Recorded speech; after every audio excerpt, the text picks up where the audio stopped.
Good morning to all the distinguished dignitaries, respected faculty members, dear students, and esteemed guests. It is my privilege and honor to welcome you all to this inspiring session titled Head Start to Government Services Insights from APPSC Rankers. On behalf of Vignan Civil Services Academy and Department of Social Sciences and Humanities, I, Praveen Kumar, extend a very warm welcome to each one of you present here today. This is not just a session or another academic event.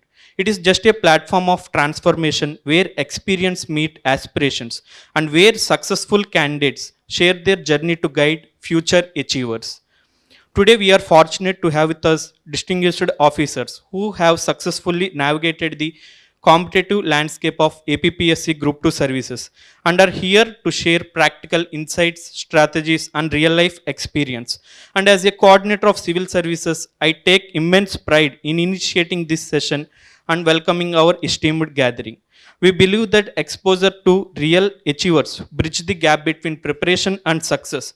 And today's interaction is designed exactly for that purpose. And it is my great privilege and honor to invite our esteemed dignitaries onto this stage for today's program. I request Mr. Sriharsha Mannavagaru, Advisor Civil Services, to kindly come onto the stage. Sir, please. Dr. M. Malakonde Garu, Advisor VFSTR, to kindly join us on this stage. Sir, please.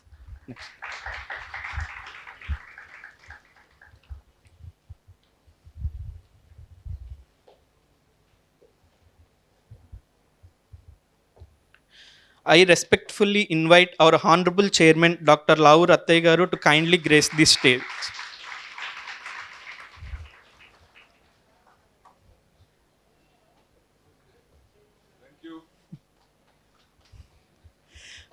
I also extend a warm invitation to our distinguished guests, Mr. Venu Mannam Garu, Sub-Register, Government of Andhra Pradesh, kindly step onto the stage. Sir, please.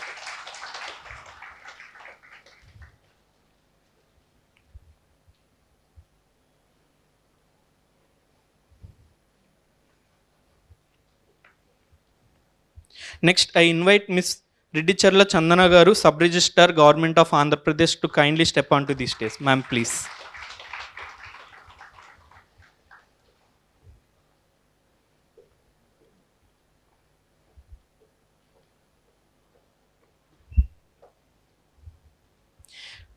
Next, I invite Buppidi Prasad Garu, Deputy Tahsildar, Government of Andhra Pradesh, kindly to step onto the stage, sir, please.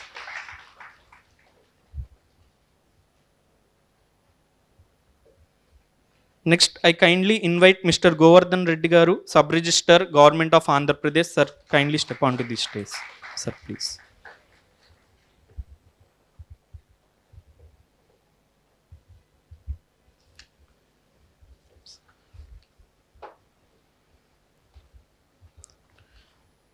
We are truly honored by your presence and grateful for your valuable time to inspire our students. Great honor to invite Honorable Chairman Dr. Lau Rattay Garu, a visionary leader whose commitment to educate continues and to inspire generations. Sir, kindly we request you to kindly address the gathering, sir. So, respected Sri Malakonde Garu, advisor to the university, and our civil services advisor, Sri Harsha, civil services advisor, and the guests Venu Mannim and Redicharla Chandana and Mr. Buppidi Prasad. So another one, Govardhana Reddy, Sub-Registrar Andhra Pradesh, and Mr. Ravindranath Tagore. So, and my dear students, good morning, everybody. Now your present status, most of you, the present status is, so you are in a bit in a tension mode because most of you who are sitting here, though almost 77% of the placements are happened, some of you have not placed, and so you are under tension. Because you didn't get it, somebody which is lower to you also got it. That is the tension you are engaged with. So that is the current position. And to resolve this position, there are two ways. So, see, the very basic philosophy of this institution is, unlike any other university or institution, the basic philosophy is not only to give some knowledge and degree certificate. We have to give your life. Yes, when you are settled in the life, then only we have to leave you. That is the very basic, very foundation of this institution. We have to give the life. We have to see that all of you got settled. So that is with that philosophy we are working.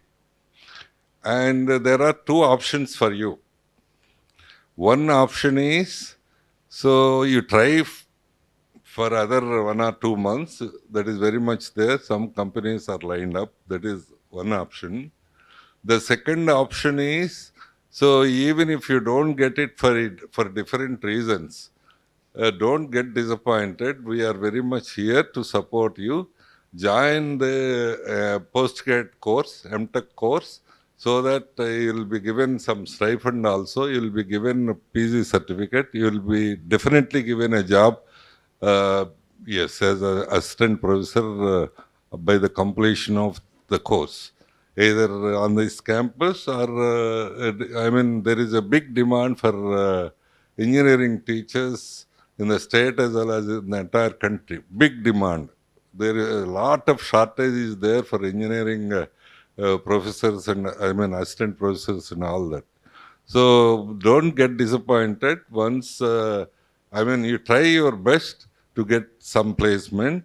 If when for various reasons, suppose you are doing extremely well in technical round and writing part and everything, you are missing every time in the interview part. I understand the problem. You have the knowledge, enough knowledge, and also better knowledge, but somewhere the communication and other, because of the other issues, you are missing it. Fine. So you train yourselves through MTech program and get into the good teaching profession. So there is a big demand, and to start with, anybody gives like a technical job 40-50,000 easily. That is one alternative. The second alternative, mainly this program aims at, is there is other alternative also. The alternative is trying, yes, there are large number of vacancies are announced by government of Andhra Pradesh through APPSC. And there will be another round of announcement of Group 1 services also. So beyond that, beyond this APPSC, this thing, there are many government, large number, thousands of jobs are there in government sector, like banking, like insurance, like in other sectors which are owned by the government. So you can always try for this. That is the very purpose of this meeting. You can try for the government services, and definitely the career would be very glorious. So now you may ask me a question.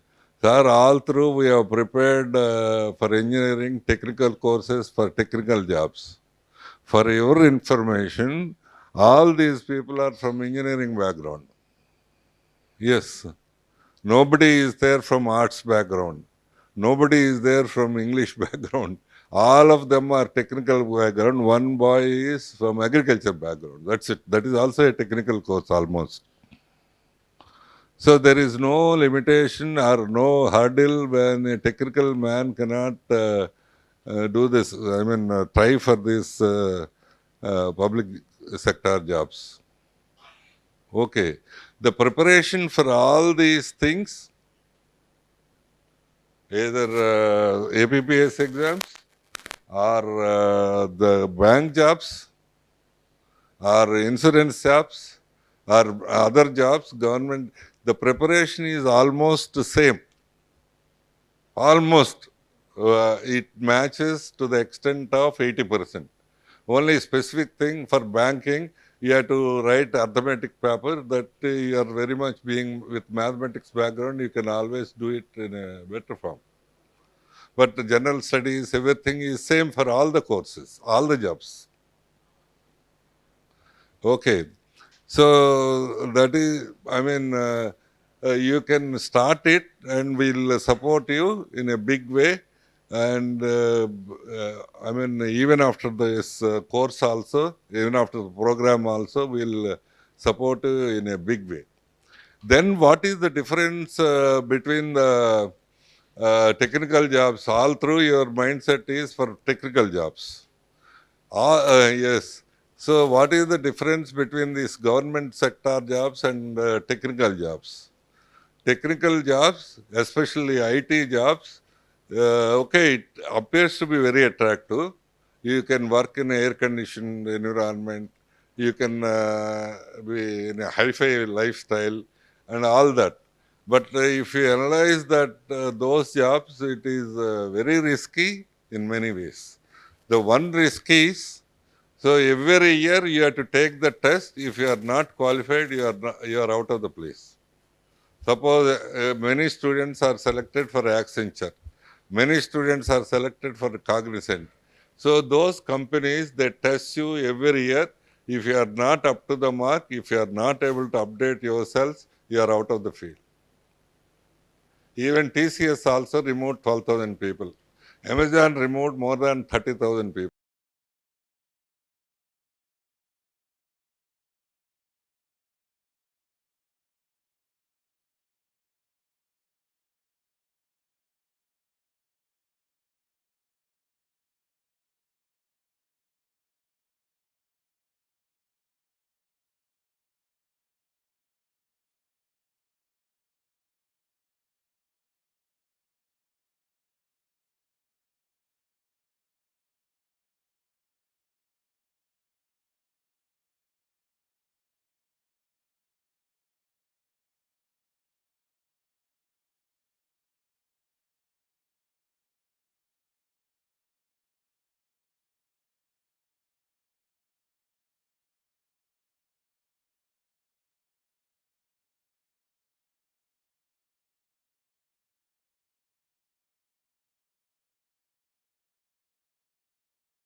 Able to give the birth to the children.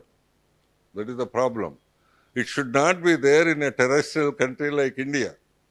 India, China are the populated countries. So yeah, the land, the environment, everything is favorable to give to improve the population. So we are going against that. Opening of that number of IVF centers means a lot for the health of the students, health of the people. So these are the, okay, I'm not discouraging the technical jobs, but there are some risks also of the security, of the health and other things. So the other side, government jobs fully secured, and there is a lot of encouragement through promotions and other things. And even the chief minister or prime minister cannot remove your job unless as long as you are in a straight way. Nobody can remove you, nobody can disturb you. This is the security given by the constitution. And the other thing is the power you enjoy.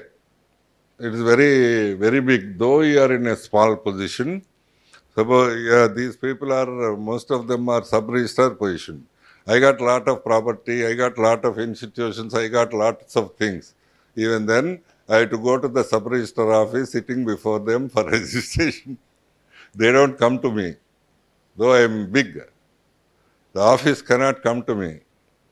So I had to go to there, I had to go to them, I had to request them, I had to be, behave reasonably good. All these things, yeah, it means there is a lot of power in every small position also. So as these people are selected very young, they reach the very big positions at a later phase by 40s, by 35, 40, they become the group 1 and beyond that. So these are the both sides of the things. So now what you have to do is, so yes, interact with them and interact with the Harsha and the civil services team. So in small groups, not like this kind of big groups, and what to do, how to go about. Ask the roadmap for your preparation. If you prepare seriously for 1 year, I am sure most of you would be, yes, very much eligible, and some of you may get through. If you are preparing for the group 1, you may land in group 2 or group 3 kind of thing. Even then, that is a wonderful thing, and that secures your life very comfortably. So this is it, what the program means. So మళ్ళీ ఒకసారి చెప్తున్నాను, మీరు అదే ఇప్పటిదాకా try చేశారు, 4-5 కంపెనీలో try చేసి ఉంటారు, మిస్ అయ్యి ఉంటారు, అందుకని చాలా disappoint అవ్వబాకండి.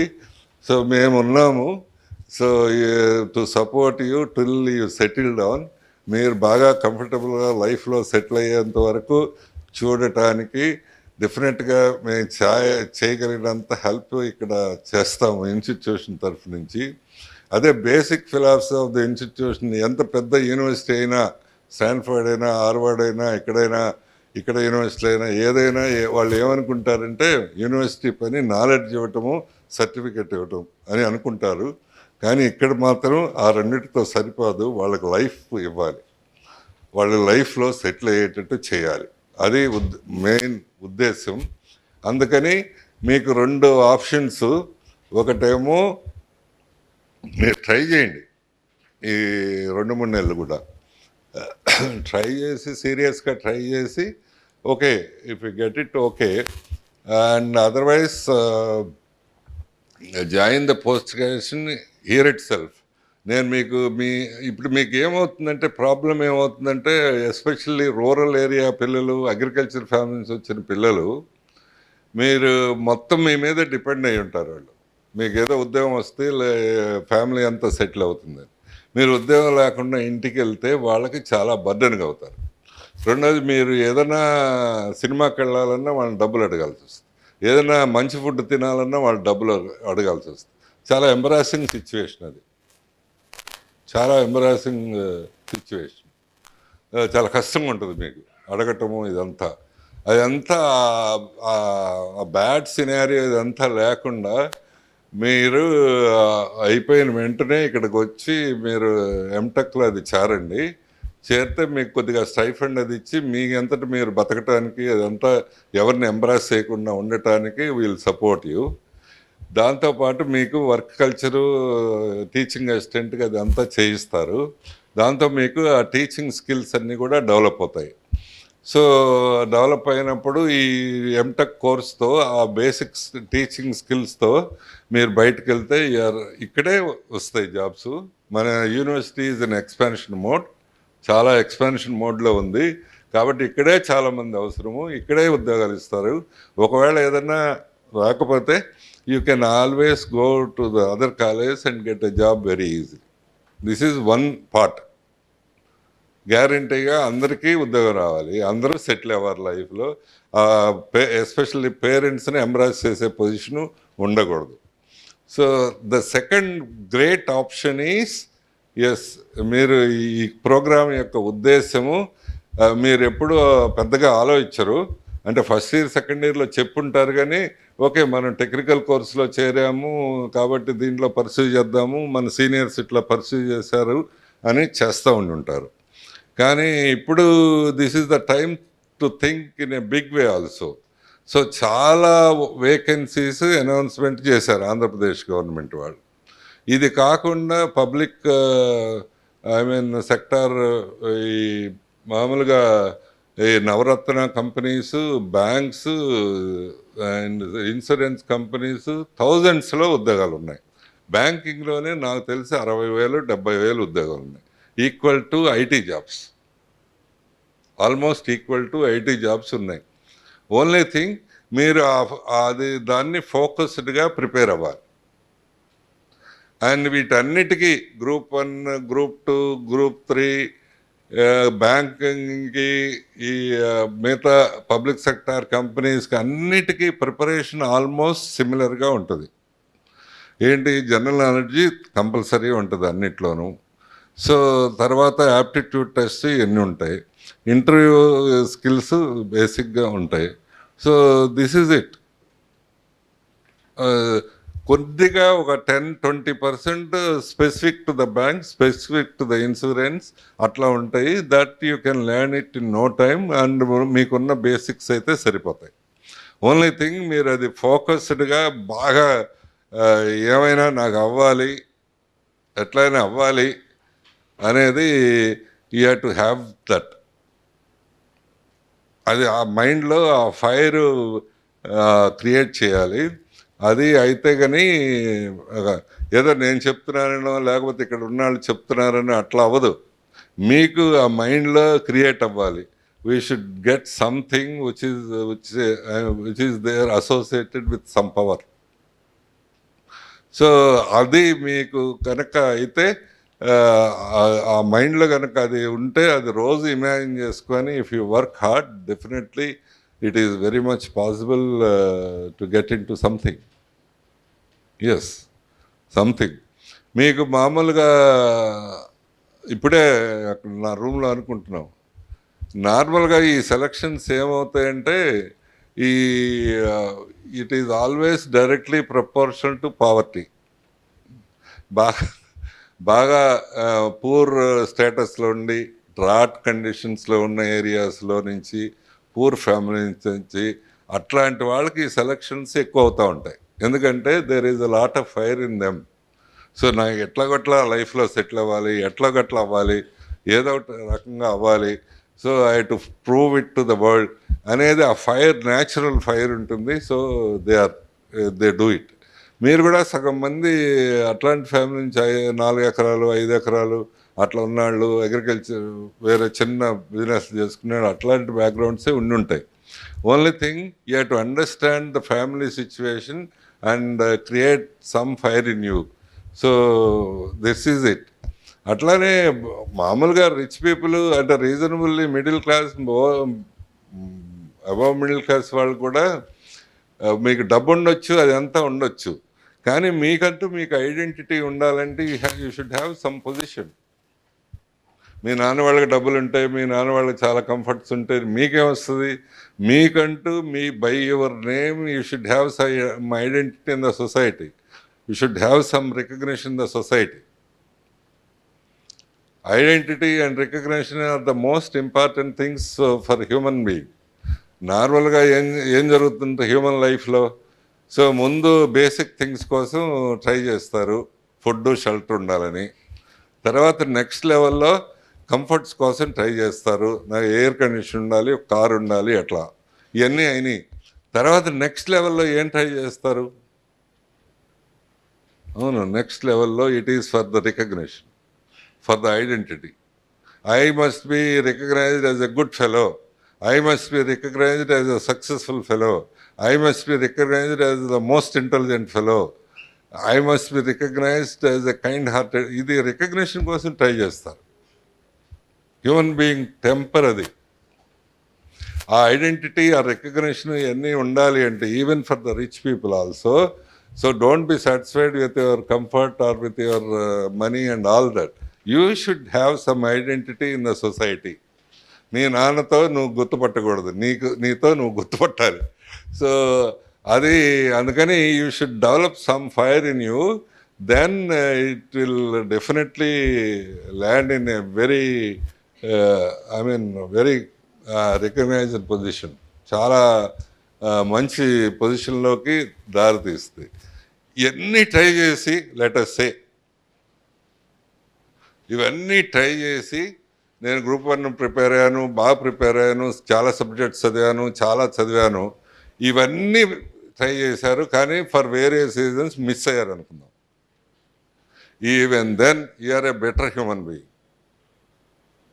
You are a informed fellow. If you do the business you do better than the others. మీరు ఏదైనా స్కూల్ పెడితే మీరు మిగతా వాళ్ళందరికంటే బాగా చేస్తారు. అవును, నా జర్నీ కూడా అట్లా అయింది. నేను కూడా సివిల్స్ ప్రిపేర్ అయ్యాను. సో మీరు ఏదైనా యాక్టివిటీ చేస్తే you do it better than the others, because you are informed fellow, you are a knowledgeable fellow, and you can do better than the others. అందుకని సో ఒక ఆప్షన్ ఏమో సరే ఎంటెక్ది మేము ఇస్తాం ఎటు, రెండో option this is a serious option. So కాబట్టి మీరు ఇప్పుడే కాదు, తర్వాత కూడా మన హర్ష వీళ్ళతో కాంటాక్ట్ అయ్యి వీళ్ళు మళ్ళీ పిలుచుకొని మీరు ఇండివిజువల్గా, సో మీరు బీటెక్ కదా, ఎట్లా అయ్యారు, ఎందుకు ఐడియా వచ్చింది, లేకపోతే ఎట్లా మొదలు పెట్టారు, ఎన్ని రోజులు పట్టింది, ఒక్కొక్క సబ్జెక్టు ఎన్ని రోజులు చదివారు, ఎన్ని డీటెయిల్స్ మీరు కనుక్కొని గైడెన్స్. అది ఈ రోజుల్లో గైడెన్స్ ఈజీ, వాళ్ళంతా ఫిజికల్గా రావక్కర్లేదు. If you can connect them on net, ఫోన్లో కనెక్ట్ అవ్వచ్చు, వాళ్ళ ఇన్ఫర్మేషన్ మొత్తం తీసుకోవచ్చు, వాళ్ళ నోట్స్లు డౌన్లోడ్ చేసుకోవచ్చు, వాళ్ళు మొత్తం ఇంటర్వ్యూ ప్రాసెస్ డౌన్లోడ్ చేసుకోవచ్చు, అన్నీ చేయొచ్చు కదా. అంటే ఫిజికల్గా ఇక్కడ దగ్గరలో ఉంటే వస్తారు, కానీ ఫిజికల్గా రానక్కర్లేదు. If you want to have preparing something you can get it through phone, get it through net. So ఇది అందుకని this is the purpose of this meeting. I hope and it is a most beneficial meeting అనుకుంటున్నాను నేను. I hope you enjoy the interaction and all that. తర్వాత వీళ్ళందరూ select అయినందుకు మరీ వారందరికీ అభినందనలు తెలియజేస్తున్నా. సో సో ఇంత చిన్న వయసులో మీరు అందరూ సెలెక్ట్ అయ్యారు. మీరు సర్వీస్ అంతా హాయిగా నడవాలి, మంచిగా ప్రమోషన్లు అవ్వాలి, మీరు నెక్స్ట్ 5-10 ఇయర్స్లో మంచి పొజిషన్స్కి రీచ్ అవ్వాలని మనస్ఫూర్తిగా అభినందిస్తున్నా. Very interesting point, as I told you, వీళ్ళందరూ engineering background except one boy from agriculture background. So నేను అందరూ ఇంజనీరింగ్ బ్యాక్గ్రౌండ్ ఎందుకు డామినేట్ చేస్తుంది ఇప్పుడు ఇక్కడే కాదు, యూపీపీఎస్సీలో కూడా ఐఏఎస్ ఐపీఎస్ వాటిల్లో కూడా ఇంజనీరింగ్ వాళ్ళే ఎక్కువ సెలెక్ట్ అవుతున్నారు. ఎందుకని అవుతుంది అంటే, so engineering automatically by default it gives better logic than the arts. పూర్వకాలం పోయింది, బాగా రాసేవాళ్ళు, బాగా అందంగా మాట్లాడేవాళ్ళు, వాళ్ళందరూ ఐఏఎస్ ఐపీఎస్ అయ్యేవాళ్ళు పూర్వకాలంలో, ఒక 40-50 ఏళ్ల కిందట.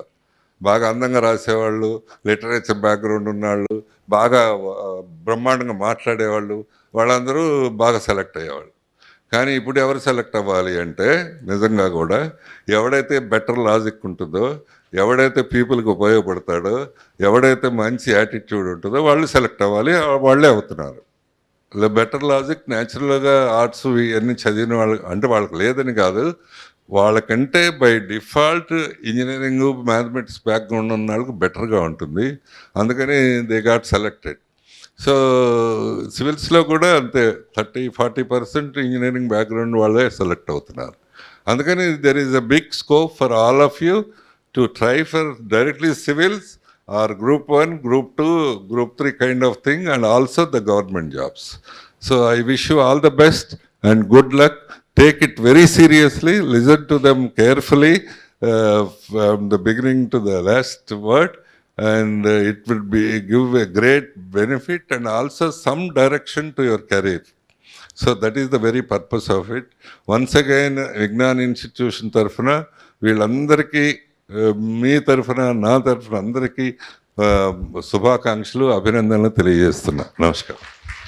Thank you, sir, for your visionary and motivating address. Your words truly set the tone for today's session. As we move forward, now it is my privilege to invite Dr. M. Malakonde Garu, Advisor VFSTR, to kindly address the gathering. Sir, please. Very good morning to all of you. Dr. Rattaya Garu, Harsha Garu, Venu Garu, Chandana, Prasad Garu, Govardhan Reddy. These are the successful candidates in Group 2 selections.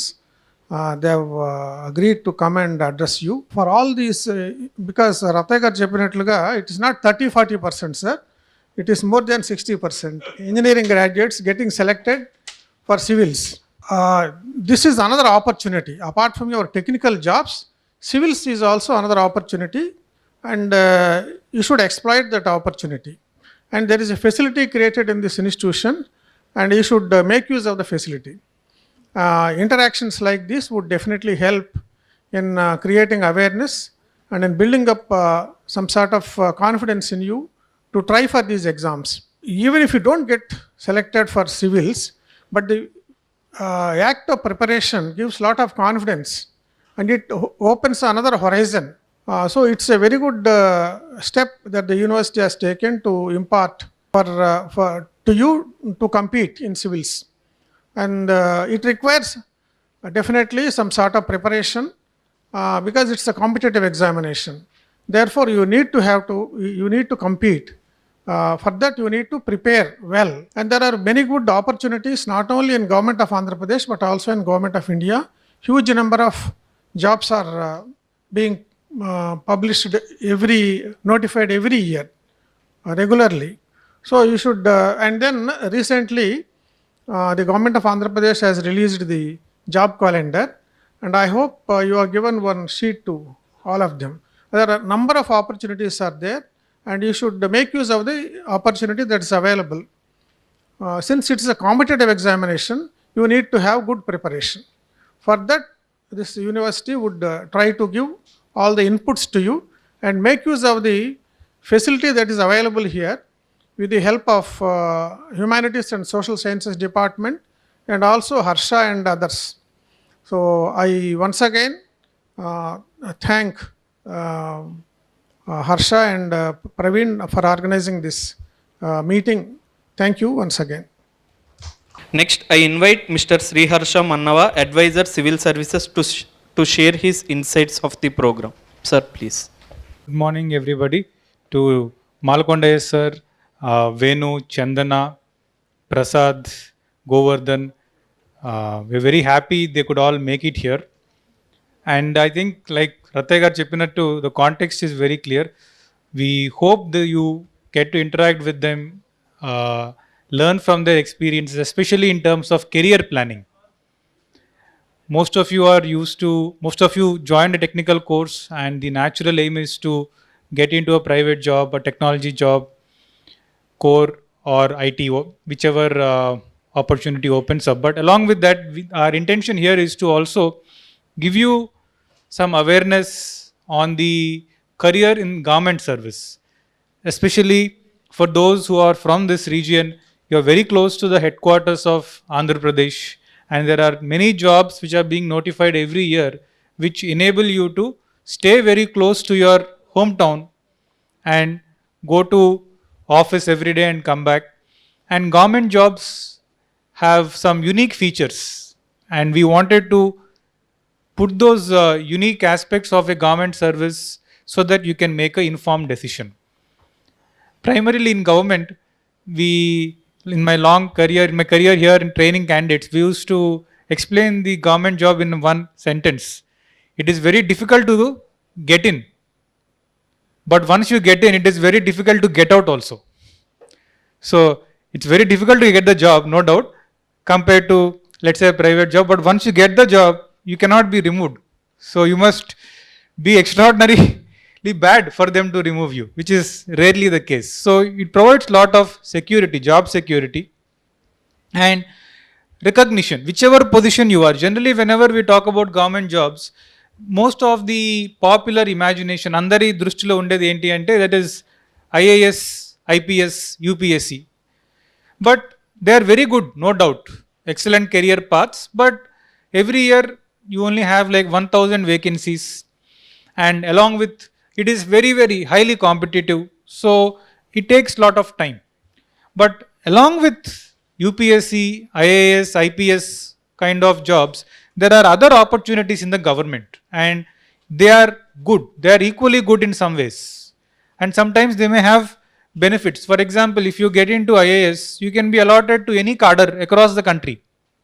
There is no guarantee you will be in Andhra Pradesh only. But sometimes if you join in group 1 or group 2 jobs, you are guaranteed to be here. So some may have interest in exploring the country, but some may have some responsibilities which may require them to be closer to home.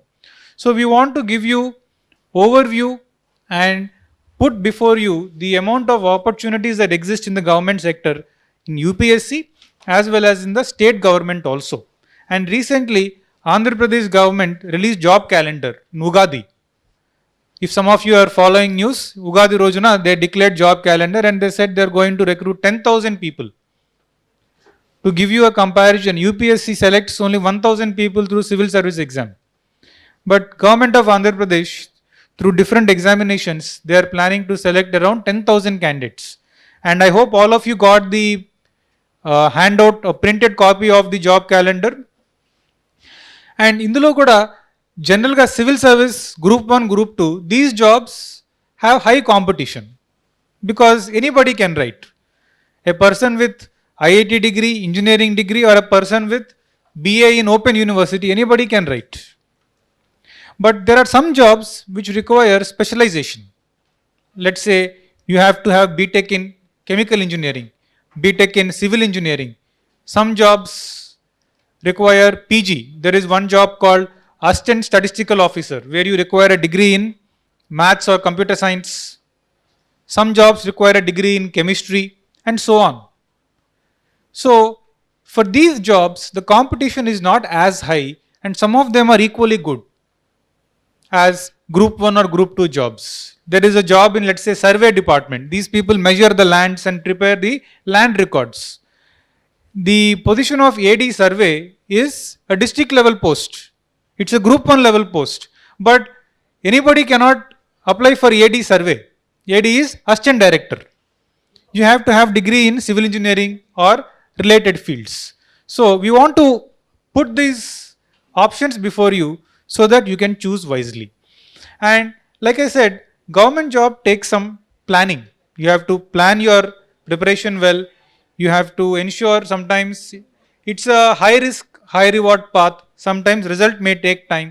And all our guests here, three of them have engineering from good colleges also. Chandana has BTech from NIT Raipur. Others have from CBIT, VNR, Vignana Jyoti. So they all went to good colleges like you. And then when they came to the competitive field, they also realized maybe they wanted to prepare for exams after they graduated. And then they took a long time exploring civils, group 1, group 2. And sometimes in this examination, failure is natural. I was just telling them. In colleges, exams are designed in general to make students pass. Unless you are very poor, you don't fail in college. But the competitive exams are designed to make students fail because these exams are exams of rejection. So failure in competitive exam is not the same as failure in college exam. So many of them have spent a lot of time. Sometimes the result takes time. It calls for patience. It also calls for planning your examination such that if you don't get result in group 1 or group 2 or civils immediately, you should have some job in hand so that you are financially independent. So a lot of these strategies are essential to travel in competitive exams. And we've invited our guests to essentially share their experience so that it gives you real hand experience. And the last point I'd like to make is whether you get selected or not, like each of them have been telling me earlier, the journey itself means a lot. The journey of preparation itself opens you up to a vast amount of knowledge which you otherwise would not have. Knowledge about issues in society which many are not aware of. So whenever you are in a room and talking, you will naturally realize that quite a few times you are the most informed person on many issues. So that amount of confidence you also get from the exam preparation. So without taking much of your time, I'd like to invite our guests to share their experiences with all of you. Thank you. We move on to the core segment of today's program, the interaction with our APPSC achievers. This is the most awaited session where our speakers will share their journey, strategies, challenges, and key lessons. I invite our first speaker, Mr. Venu Mannem, Sub-Registrar Government of Andhra Pradesh, to kindly address the gathering. Sir, please.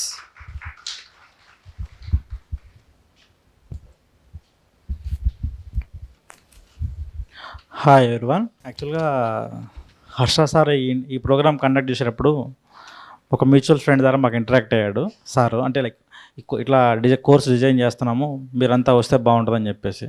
So మేము కూడా ఈ inputs అనేవి use అయితే అందరికి మంచిదని చెప్పేసి, యాక్చువల్గా ఈరోజు వర్కింగ్ డే ఆఫీసెస్కి మేము లీవ్ పెట్టుకొని మరి సారు ప్లస్ లావరత్తే సారు ప్లస్ మన ఇక్కడికి వచ్చాక తెలిసింది our ex DGP Malakonda sir కూడా ఇక్కడ ఉన్నారు. మేము ఈరోజు మాకు ఇది ఒక ప్రివిలేజ్ లాంటిది, ఇంత పెద్దవాళ్ళని కలవటం అనేది. So going to the main subject, యాక్చువల్గా నా పేరు వేణు. నేను మాది వినుకొండ దగ్గర ఒక చిన్న పల్లెటూరు. నేను బీటెక్ అనేది హైదరాబాద్లో చేశాను, వీఎన్ఆర్ విజ్ఞాన జ్యోతిలో. సో నేను అక్కడ బీటెక్ చదువుతున్నప్పుడే నాకు హ్యుమానిటీస్ అండ్ సోషల్ సైన్స్ మీద కొంచెం ఇంట్రెస్ట్ ఉండటం వల్ల నేను అవి 2016 or 17లోనే అటువైపు అనేది వెళ్ళటం జరిగింది. అప్పుడు నేను బీటెక్ థర్డ్ ఇయర్ చదువుతున్నాను. సో మాకు ఆ టైంలో కాలేజెస్లో ఇంత ఎన్వైర్న్మెంట్ అనేది లేదు. లైక్ ఎలా అంటే పేపర్స్ ఉండేవి, చిన్న మ్యాగజైన్స్ అనేవి ఉండేవి కదా తప్పించి, ఇలా ఒక స్ట్రక్చర్డ్ ప్రోగ్రాంలో సెమిస్టర్ వైజ్గా క్లాసెస్ అయిపోయాక ఒక సెమిస్టర్లో పాలిటీ చెప్పడం, పొద్దున ఇంకోసారిని కలిసాం, ఆయన హిస్టరీ చెప్తున్నారు లాయక్స్ నుంచి ఫ్యాకల్టీగా వచ్చి. సో ఇలా ఒక స్ట్రక్చర్డ్ వేలో మీకు ముందే సబ్జెక్ట్స్ అనేది టీచ్ ఇక్కడ చేస్తున్నారు కాబట్టి మీరు ధైర్యంగా ఆ ఇనిషియేటివ్ని తీసుకొని బాగా యూటిలైజ్ చేసుకుంటే బీటెక్ అయిపోయేసరికి మీరు ఒక ఇన్ఫార్మ్డ్ పర్సన్గా ఉంటారనమాట. లైక్ ఎలా అంటే మీరు అప్పుడు నిజంగానే ఇంకా బాగా తరోగా ప్రిపేర్ అవ్వాలనుకుంటే మిగతా వాళ్ళకంటే మీరు ముందుంటారు ఆ ఇనిషియేటివ్లో. సో ఇలాంటి ఇనిషియేటివ్ని పిల్లల దగ్గర తీసుకొచ్చిన విజ్ఞాన సంస్థకి నా తరపున హార్టీ కంగ్రాచులేషన్స్. యాక్చువల్గా మాకు కొన్ని క్వశ్చన్స్ లాగా ఇచ్చారనమాట పిల్లలతో మీతో ఇంటరాక్ట్ అవ్వడానికి. లైక్ అంటే ఈ ఎగ్జామ్కి ఏం కావాలి, ఏం కోరుకుంటుందని చెప్పేసి కొన్ని క్వశ్చన్స్ అడిగారు. బీటెక్ పిల్లలు థర్డ్ ఇయర్ ఫోర్త్ ఇయర్ ఉన్న వాళ్ళతోనే ఎలాగ ఇంటరాక్ట్ అవ్వాలని చెప్పేసి. సో యాక్చువల్గా మనకి బీటెక్లో ఉన్నప్పుడు మనల్ని ఎవరు అడగరు ఏం చేస్తున్నావు అని క్వశ్చన్ మనకు రాదు. కానీ బీటెక్ అయిపోయినాక మాత్రం వెంటనే వస్తుంది ఏం చేస్తున్నావు అని చెప్పేసి. సో ఈ టైం పీరియడ్లో మీరు ఇంజనీరింగ్ చదువుతున్నామని మీరు చెప్తారు కదా, సో ఆ టైంని మీరు ఎట్లా యూటిలైజ్ చేసుకుంటారనేది మీ చేతుల్లో ఉంటుంది.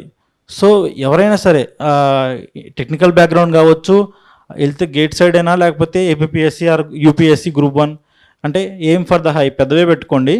సో ఇట్లా ఉన్నప్పుడు మనం ఆ టైంని జాగ్రత్తగా యూటిలైజ్ చేసుకోగలిగితే మనకు చాలా మంచి రిజల్ట్స్ అనేవి వస్తాయి అన్నమాట. ఆల్రెడీ ఈ క్యాంపస్లో మొన్న నేను చూశాను, ఒక అల్యూమిని 246 ర్యాంక్ వచ్చింది యూపీఎస్సిలో, సంథింగ్ చైతన్య అశ్విని కుమార్ చేజర్ల అనమాట. సో మీరు కూడా అలాగా అతను ఇన్స్పైర్గా తీసుకొని ఇలాంటి వాటికి ఎగ్జామ్స్ పెద్ద ఎగ్జామ్స్ ప్రిపేర్ అవ్వాలని, ఈ సంస్థకు మంచి పేరు తీసుకురావాలని నేను కోరుకుంటున్నాను. యాక్చువల్గా ఈ ఎగ్జాము ఏం కోరుకుంటుందంటే మెయిన్గా కన్సిస్టెన్సీ అండి. అంటే నేను ఒక 6 monthsలో కొట్టేస్తాను, ఒక 6 నెలల్లో అయిపోతుంది, లేకపోతే ఒక 9 monthsలో అయిపోతుంది అనుకొని మీరు ముందుగానే బయటికి రావద్దు. సో ఒక 1 or 2 years మినిమం 2 years అయితే టైం పడుతుంది. అంటే అది క్లిస్టర్ క్లారిటీతో ఉంటేనే, ఎందుకంటే ఆల్రెడీ ఇక్కడ మీకు ఒక ఫౌండేషన్ వేయడానికి ఉన్నారు కాబట్టి ఆల్రెడీ సార్ తెలిసే ఉంటారు, పల్నాడు జాయింట్ కలెక్టర్ మేడం సారే ట్రైన్ చేశారు. అంటే లైక్ ఎలా అంటే ఆయన మంచి చెడ్డ చెప్పడం అనేది. అటుపక్క సార్ మాలకొండే సార్ డీజీపీ క్యాడర్. సో మీకు ఇక్కడ కావాల్సినంత ఓరియంటేషన్ ఉంది. యాక్చువల్గా మమ్మల్ని పిలవాల్సిన అవసరం కూడా లేదు నాకు తెలిసినంతవరకైతే. కాకపోతే వాళ్ళు ఇప్పుడున్న జనరేషన్తో మాట్లాడితే మీకు కనెక్ట్ అవుతామని చెప్పేసి పిలిచినట్టున్నారు. సో దయచేసి మీరు ఎవరైతే సీరియస్గా ప్రిపేర్ అవ్వాలనుకున్నారో ఈ ఎగ్జామ్కి బేసిక్ లెవెల్లోనే మీకు ఆల్రెడీ చెప్తున్నారు ఎన్సీఆర్టీ బుక్స్ మనం చదువుకోవాలి, మెయిన్ ఫౌండేషన్ అనేది. దాని నుంచి షార్ట్ అండ్ క్రిస్ప్గా నోట్స్ అనేది రాసుకొని పెట్టుకోవాలి. Second thing consistency. ఈరోజు చదివేసి రేపు వదిలేసి మళ్ళీ 4 రోజుల తర్వాత చదువుతానంటే ఈ ఎగ్జామ్ కుదరదనమాట. ఖచ్చితంగా మనము దాని మీద నువ్వు 2 hours చదివినా 3 hours చదివినా డైలీ చదవాలి. డైలీ చదివి ఒక వేలో నీ నాలెడ్జ్ని టెస్ట్ చేసుకుంటా ఉంటేనే నువ్వు ఈ ఎగ్జామ్లో ఉన్నావా లేదనేది తెలుస్తుందన్నమాట. ఇంకొకటి మీకు కుదిరితే ఒక థర్డ్ ఇయర్ నుంచే న్యూస్ పేపర్స్ చదవడం అలవాటు చేసుకోండి. న్యూస్ పేపర్ అనేది చాలా ఇంపార్టెంట్ ఈ ప్రిపరేషన్లో. అంటే ఇట్ వేరీస్ ఒపీనియన్ అనేది, కొంతమంది వద్దని చెప్తారు. సో నాకైతే ఒక సొసైటీ మీద ఒక ఇంపాక్ట్ అనేది చూపించేది ఏదంటే మనకి న్యూస్ పేపర్ అనమాట. సో అందుకే న్యూస్ పేపర్ మీద ఎప్పుడు ట్యాక్సెస్ కూడా ఉండవు. పేపర్ ఎంత ఉంటుంది? 7 to 8 రూపీస్ ఉంటుంది. సో ఎందుకు నాలెడ్జ్ అనేది అందరికీ తరోగా రీచ్ అవ్వాలంటే simplest form of the mode ఏంటంటే న్యూస్ పేపర్ అనమాట. సో సొసైటీలో ఉన్న సమస్యలు అనేది తెలియడానికి మనం వెళ్ళేది అక్కడికే కాబట్టి పనిచేయడానికి. So the way of looking in to the news paper అనేది చాలా ఇంపార్టెంట్ అనమాట. ఇంకోటి, మీరు ఏదైతే ప్రిపరేషన్ స్టార్ట్ చేస్తున్నప్పుడే దయచేసి మీ దగ్గర ఒక ఏ ఎగ్జామ్ ప్రిపేర్ అవుతున్నారు, అది టెక్నికల్ ఎగ్జామా లేకపోతే గ్రూప్ 1 యూపీఎస్సీయా గ్రూప్ 2 ఆ ఎగ్జామ్కి మీరు సిలబస్ మీ దగ్గర పెట్టుకోవాలి. ఆ సిలబస్ అనేది డౌన్లోడ్ చేసుకొని దాన్ని కన్సిస్టెంట్గా మగప్ చేయాలి. లైక్ ఎలా అంటే మీకు ఏదైతే సెమిస్టర్ సిలబస్ ఉంటుందో అలానే గ్రూప్ 1కి గ్రూప్ 2 కూడా సిలబస్లు ఉంటాయి. వాటన్నిటికీ మీరు ఏం చేయాలంటే సిలబస్ని మగ్గప్ చేస్తే రేపు మీరు చదువుకునేటప్పుడు ఈ టాపిక్ అనేది అక్కడి నుంచి వచ్చింది. సో ఫైర్ మేనేజ్మెంట్, రీసెంట్గా కర్నూలులో బస్ యాక్సిడెంట్ అయింది, చనిపోయారు. సో ఇది డిజాస్టర్ మేనేజ్మెంట్ కింద వస్తుంది. దాన్ని ఎలా ట్యాకిల్ చేయాలి అనేది మీకు వెంటనే మీరు అక్కడ రాసుకుంటారు. అవి ఎలా నివారించడానికి కారణాలు అనేది పేపర్లో రాస్తారు. ఎందుకంటే మొన్న యాస్కి అని ఒక సికింద్రాబాద్ ఇన్స్టిట్యూట్ ఉంటుంది. సో వాళ్ళకి ఇచ్చారనమాట, ఈ ప్రమాదాలు ఎందుకు జరుగుతున్నాయి, ఏంది కారణాలు కనిపెట్టమని చెప్పేసి వాళ్ళు రిపోర్ట్ ఇచ్చారు. ఆ రిపోర్ట్ని మీరు రేపు డిజాస్టర్ మేనేజ్మెంట్లో దీన్ని కోడ్ చేయొచ్చు అనమాట. సో ఇలాంటివన్నీ కూడా లైవ్ ఎగ్జాంపుల్స్ అనేది న్యూస్ పేపర్లో ఉంటాయి. ఆ న్యూస్ పేపర్తో పాటు మీకు ఏది అవసరం అనేది మీకు మీ సిలబస్ కాపీని బట్టి మీకు తెలిసిపోతుంది. రెండోది, దయచేసి అవాయిడ్ డిస్ట్రాక్షన్స్. లైక్ ఎలా అంటే ఎక్కువగా ఫోన్ యూటిలైజ్ చేసుకోవటము, సోషల్ మీడియాలో ఉండటము. సో ఇది ఎవరికి రాదురా ఎక్కువ, అందుకని నెగిటివ్ థాట్ మీరు వెళ్ళమాకండి. దయచేసి కన్సిస్టెంట్గా ప్రిపేర్ అవ్వండి, పక్కా వస్తుంది జాబు. అందరికీ ఈ ఎగ్జామ్ అనేది ఆపర్చునిటీ ప్రొవైడ్ చేస్తుంది అనమాట. మీరు ప్రిపేర్ అవ్వాలనుకుంటే మాత్రం దయచేసి రూమర్స్కి దూరంగా ఉండండి.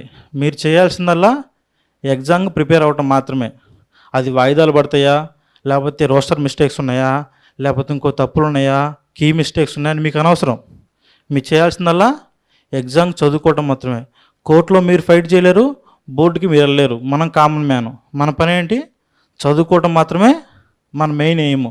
ఈసారి పోతే నెక్స్ట్ టైం రాస్తాం, విషయం ఉంటే మళ్ళీ మనకు వస్తుంది, మన దగ్గరికి రావాల్సింది ఖచ్చితంగా వస్తుంది అనమాట. సో దయచేసి డిస్ట్రాక్షన్స్ని, రూమర్స్ని అవాయిడ్ చేసుకోండి.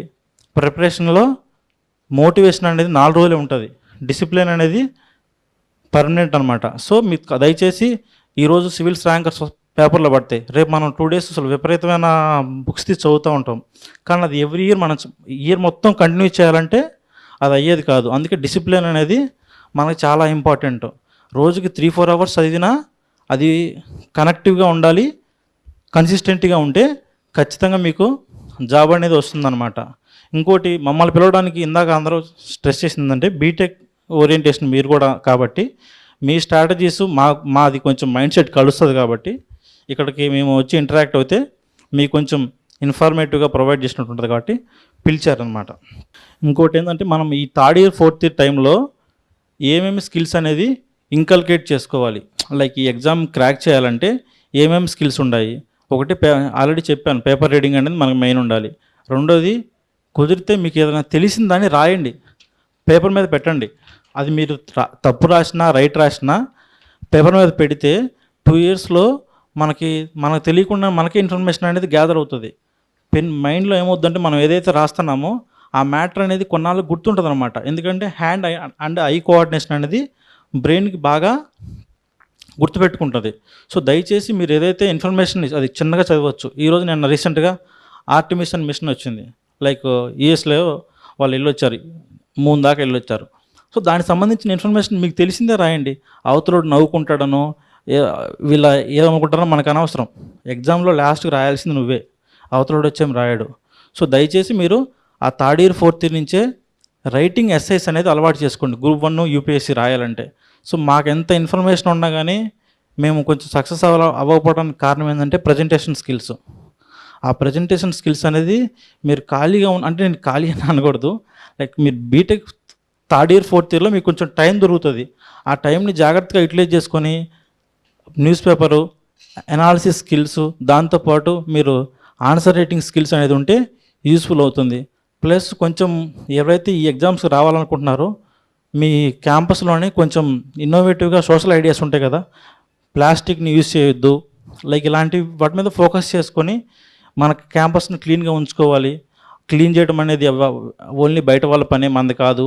ఇలాంటి అనుకోకుండా కొంచెం సోషల్గా ఇంకల్కేటింగ్ హ్యాబిట్స్ అనేది మీకు అలవాటు అయితే మీకు రేపు ఏదైనా మీరు ఏం చేశారని చెప్పుకోవచ్చు అనమాట. సపోజ్ ఇంటర్వ్యూకి వెళ్తారు, రేపు ఒకటి అడుగుతారు, మీరు ఏం చేస్తారంటే మేము క్యాంపస్లో ఇలా చేసాము, ఈ బ్రింగ్ సమ్ చేంజ్ అని మనం చెప్పొచ్చు అనమాట. సో ఇది మీరు ఒక టెస్ట్ బెడ్ లాగా యూజ్ చేసుకోండి ఈ పాత్ను అనేది. ఇది ఒక స్ప్రింగ్ బోర్డ్ అనమాట. ఇక్కడ నుంచి మనం సక్సెస్ఫుల్గా ఈజీగా జంప్ అనేది చేయగలిగితే రైట్ ప్లేస్లోకి వెళ్తాం అనమాట. ఇంకోటి, దయచేసి ఎక్కువ బుక్స్ చదవద్దండి. యాక్చువల్గా ఈ ఎగ్జామ్కి ఏం చెప్తారంటే ఆ బుక్లో నుంచి మ్యాటర్ వస్తుంది, ఈ బుక్లో నుంచి ఎక్కువ మ్యాటర్ వస్తుంది అని చెప్తుంటారు. మీరు స్టార్టింగ్లోనే ఒక బుక్కి కంటిన్యూ అయ్యండి. సపోజ్ ఇప్పుడు మోడర్న్ హిస్టరీ చెప్తున్నారంట సార్, హిస్టరీ సబ్జెక్ట్కి స్టాండర్డ్ బుక్స్ ఉంటాయి, ఎన్సీఆర్టీ బుక్స్, ఆర్ఎస్ శర్మ కానీ, లేకపోతే middle history Nitish Chandra and Bipin Chandra modern హిస్టరీకి, లేకపోతే మొత్తం మీద మోడర్న్ హిస్టరీ స్పెక్ట్రమ్ అనే బుక్ ఉంటుంది. అలాంటి ఒక బుక్ తీసుకొని దాని నుంచి నోట్స్ రాసుకొని అదే తరోగా రివైజ్ చేయాలి. మళ్ళీ మనం నెంబర్ ఆఫ్ బుక్స్ చదవకూడదు. నెంబర్ ఆఫ్ బుక్స్ చదివితే ఏమవుతుందంటే మీకు రివిజన్ తర్వాత అవ్వదు. మీకు కావాల్సింది గ్రూప్ 1 యూపీఎస్సీకి ఎక్కువ మ్యాటర్ కాదు, తక్కువ మ్యాటర్ని బాగా అనలైజ్ చేసుకొని ఆ చిన్న మ్యాటర్ని మనం ఎలాగా ఆన్సర్ రాయగలగాలని తెలియాలి. ఎక్కువ చదువుకుంటే ఎక్కువ మ్యాటర్ వస్తుంది అనుకుంటే లాస్ట్కి మీరు రివైజ్ చేయలేరు. యూపీఎస్సీ సివిల్స్ రాసేవాళ్ళు మీరు ఎవరైనా ఇంటర్వ్యూస్ చూడండి, వాళ్ళ ఆన్సర్ ఎగ్జామ్ క్రాక్ చేసినంత ఏం చెప్తారంటే ఒక్కో సబ్జెక్ట్కి వాళ్ళు పెట్టుకునే నోట్స్ 25 to 30 పేజెసే ఉంటుంది. ఒక్కో సబ్జెక్ట్కి 25 to 30 పేజెసే ఉంటుంది. అంటే దాంట్లో నుంచే వాళ్ళు మొత్తం ఆన్సర్లు ఆ సబ్జెక్ట్ సంబంధించి రాస్తారు. మీరు కూడా లిమిటెడ్ సోర్సే ప్రిపేర్ అవ్వండి.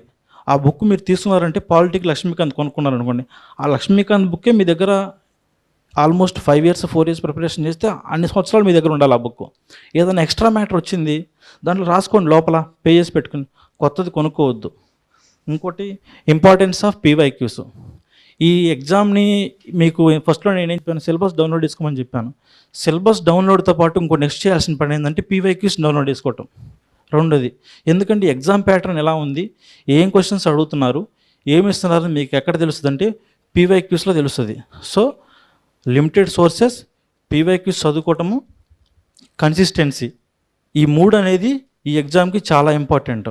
సో ఇక్కడ మేము చెప్పేది ఏంటంటే సార్ అన్నట్టు టెక్నికల్ జాబ్స్కి వెళ్ళొచ్చు, నాన్ టెక్నికల్ జాబ్స్కి రావచ్చు, కానీ సొసైటీలో కొన్ని అవసరం అవుతాయి. Security, job security, like respect, ఇవన్నీ కొన్ని జాబ్స్లో దొరుకుతాయి అన్నమాట. సో అందుకనే మేము ఈ ఫీల్డ్ అనేది చూస్ చేసుకోవడం జరిగింది. సో మీకు ఈ సెషన్ అనేది అంటే రిమైన్ అంతా నేనే మాట్లాడితే మిగతా కూడా మాట్లాడాలి కదా, సో వాళ్ళు కూడా ఉండాలి కాబట్టి నేను ఇక్కడితో కంక్లూడ్ చేస్తున్నాను. సో మా సెషన్ వల్ల మీకు ఎంతో కొంత యూజ్ అయిందని అనుకుంటున్నాము. ఈ 4 మాట్లాడిన తర్వాత ఏదైనా ఇంటరాక్టివ్ సెషన్ ఉంటే మీ డౌట్స్ని మేము క్లియర్ చేస్తాము. Thank you. Good ranks. Venu is the state topper in Group 2. He got state first rank. Prasad got 7th rank, and Govardhan got 12th rank. Chandana got 35th rank, and she is the state second ranker in the women's category. In fact, she and her friend, both of them prepared together. Her friend became state first in women's category and she became state second in women's category. So that also tells you the importance of forming good friendships and studying together to achieve a goal. Miss Reddy Charla Chandana, Sub Registrar, Government of Andhra Pradesh, to kindly address the gathering, ma'am. Ma'am, please.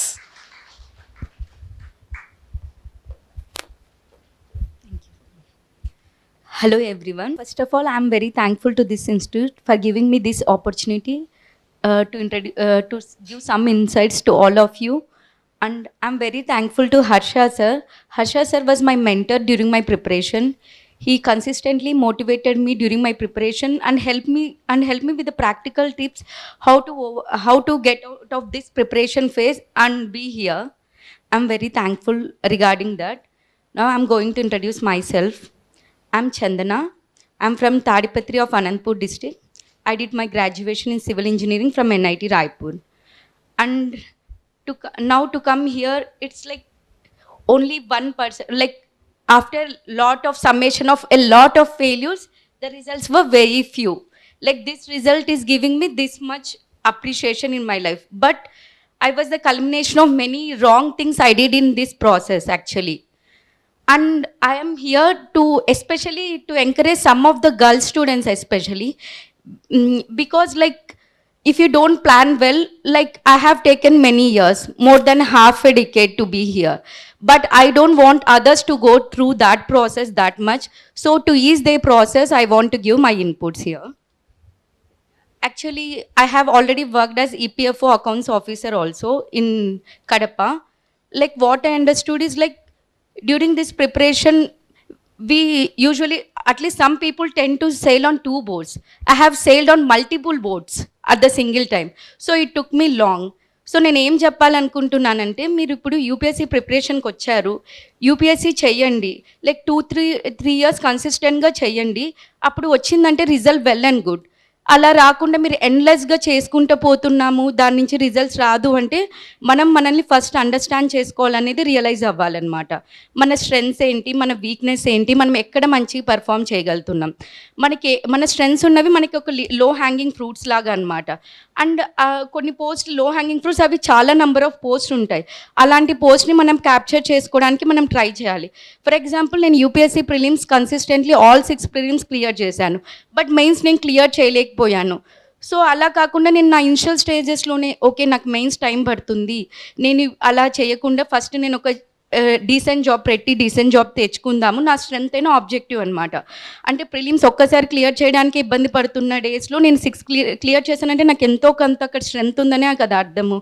అది realise చేసుకొని చెయ్యాలి అన్నట్లు. For example మీకు లో hanging fruits అంటే like UPSC EPFO కానీ SSC కానీ, ఇప్పుడు మ్యాథ్స్లో మీరు చాలా స్ట్రాంగ్ అనుకోండి, మీరు ఎస్ఎస్సి సీజీఎల్కి ట్రై చేయండి. మీరు కొంచెం కన్సిస్టెంట్గా కూర్చొని నేను బై హార్ట్ చేయగలను, నేను ఆబ్జెక్టివ్ చేయగలను అనుకుంటే గ్రూప్ 2 చేయండి. అలాగే ఈపీఎఫ్ఓ అకౌంట్స్ ఆఫీసర్ రోల్ కూడా అలాంటి మీకు చాలా ఆపర్చునిటీస్ ఇస్తాయి అన్నమాట. సో మీ స్ట్రెంగ్త్ని అండర్స్టాండ్ చేసుకోండి, దాని తగ్గ వెళ్ళడం బెటర్ అనమాట. Once you stabilise yourself, మళ్ళీ మీ వీక్నెస్ పైన మీరు వర్క్ చేయొచ్చు. అలా కాదు నేను ఒకటే చేసుకుంటూ కూర్చుంటాను, రిజల్ట్ లేకుండా అయితే మీకు అక్కడ మెంటల్ స్ట్రెంగ్త్ బిల్డప్ అయిపోతుంది. ఇక్కడ చాలా విండో ఆఫ్ ఆపర్చునిటీస్ క్లోజ్ అవుతాయి అనమాట. లైక్ ఎస్ఎస్సి కానీ ఈపీఎఫ్ఓ కానీ అవన్నీ 27-30 ఇయర్స్కే విండో క్లోజ్ అవుతుంది. అదేండ్ నీకు ఇక్కడ స్ట్రెంగ్త్ ఉన్నా నువ్వు యూటిలైజ్ చేసుకోకుండా you should not end up gaining nothing from this process అన్నట్లు. ఇంకా నేను చెప్పుకోవాలి regarding the attitude towards this examination ఏంటంటే, లైక్ మనం ఇక్కడ మీరు ఎవరు సక్సెస్ అవ్వరు అలా నేను చెప్పట్లేదు. అందరూ మీరులో చాలామంది ఇప్పుడు ఐఏఎస్ అవ్వచ్చు, గ్రూప్ 1 ఆఫీసర్స్ అవ్వచ్చు, అదంతా చేయొచ్చు. But always our motive should be like hope for the best but prepare for the worst అనేది ఉండాలి. సో స్టెబిలైజ్ చేసుకోవడానికి చూడండి. అట్ ద సేమ్ టైం ఇంకా ఇప్పుడు మనకి ఫస్ట్ ర్యాంకర్ చెప్పినట్లు the main aspects of any exam is like syllabus and basics throw PYQ question analysis అనమాట. మన ప్రిపరేషన్ని కాంప్లికేటెడ్ చేస్తాము, ఎవరో అది చెప్పారని చెప్పేసి ఆ బుక్ చదివేయడము, కరెంట్ అఫైర్స్ పైన నెంబర్ ఆఫ్ థింగ్స్ చదువుకుంటూ వెళ్ళడం. బట్ ఎగ్జామ్ పేపర్ని మనం చూడము, లైక్ వాళ్ళు ఏం అడుగుతున్నారు, ఏ topic. Grades saying is like that 20% work gives 80% results అనేది ట్రూ అనమాట. ఇప్పుడు ఫర్ ఎగ్జాంపుల్ గ్రూప్ 1 ప్రిపరేషన్లో ఫస్ట్ టాపిక్ ఐవీసీ సివిలైజేషన్ ఉంటుంది, మిగతా దాంతోపాటు ఒక 10 టాపిక్స్ ఉంటాయి. ప్రతి ఇయర్ మెయిన్స్ క్వశ్చన్ వచ్చేసి అబౌట్ ఐవీసీ సివిలైజేషన్ ఉంటుంది. అన్నిటితో పాటు దాన్ని మీడియోకర్గా ప్రిపేర్ అయ్యి నువ్వు ఎగ్జామ్కి వెళ్తే నువ్వు మీడియోకర్ ఆన్సరే రాస్తావు. కానీ ఐవీసీ పైన నువ్వు ఎంత బెటర్గా చేసుకొని ఎంత బెటర్గా వెళ్తే అప్పుడు నీకు అక్కడ బెటర్ థింగ్ అనేది వస్తుంది.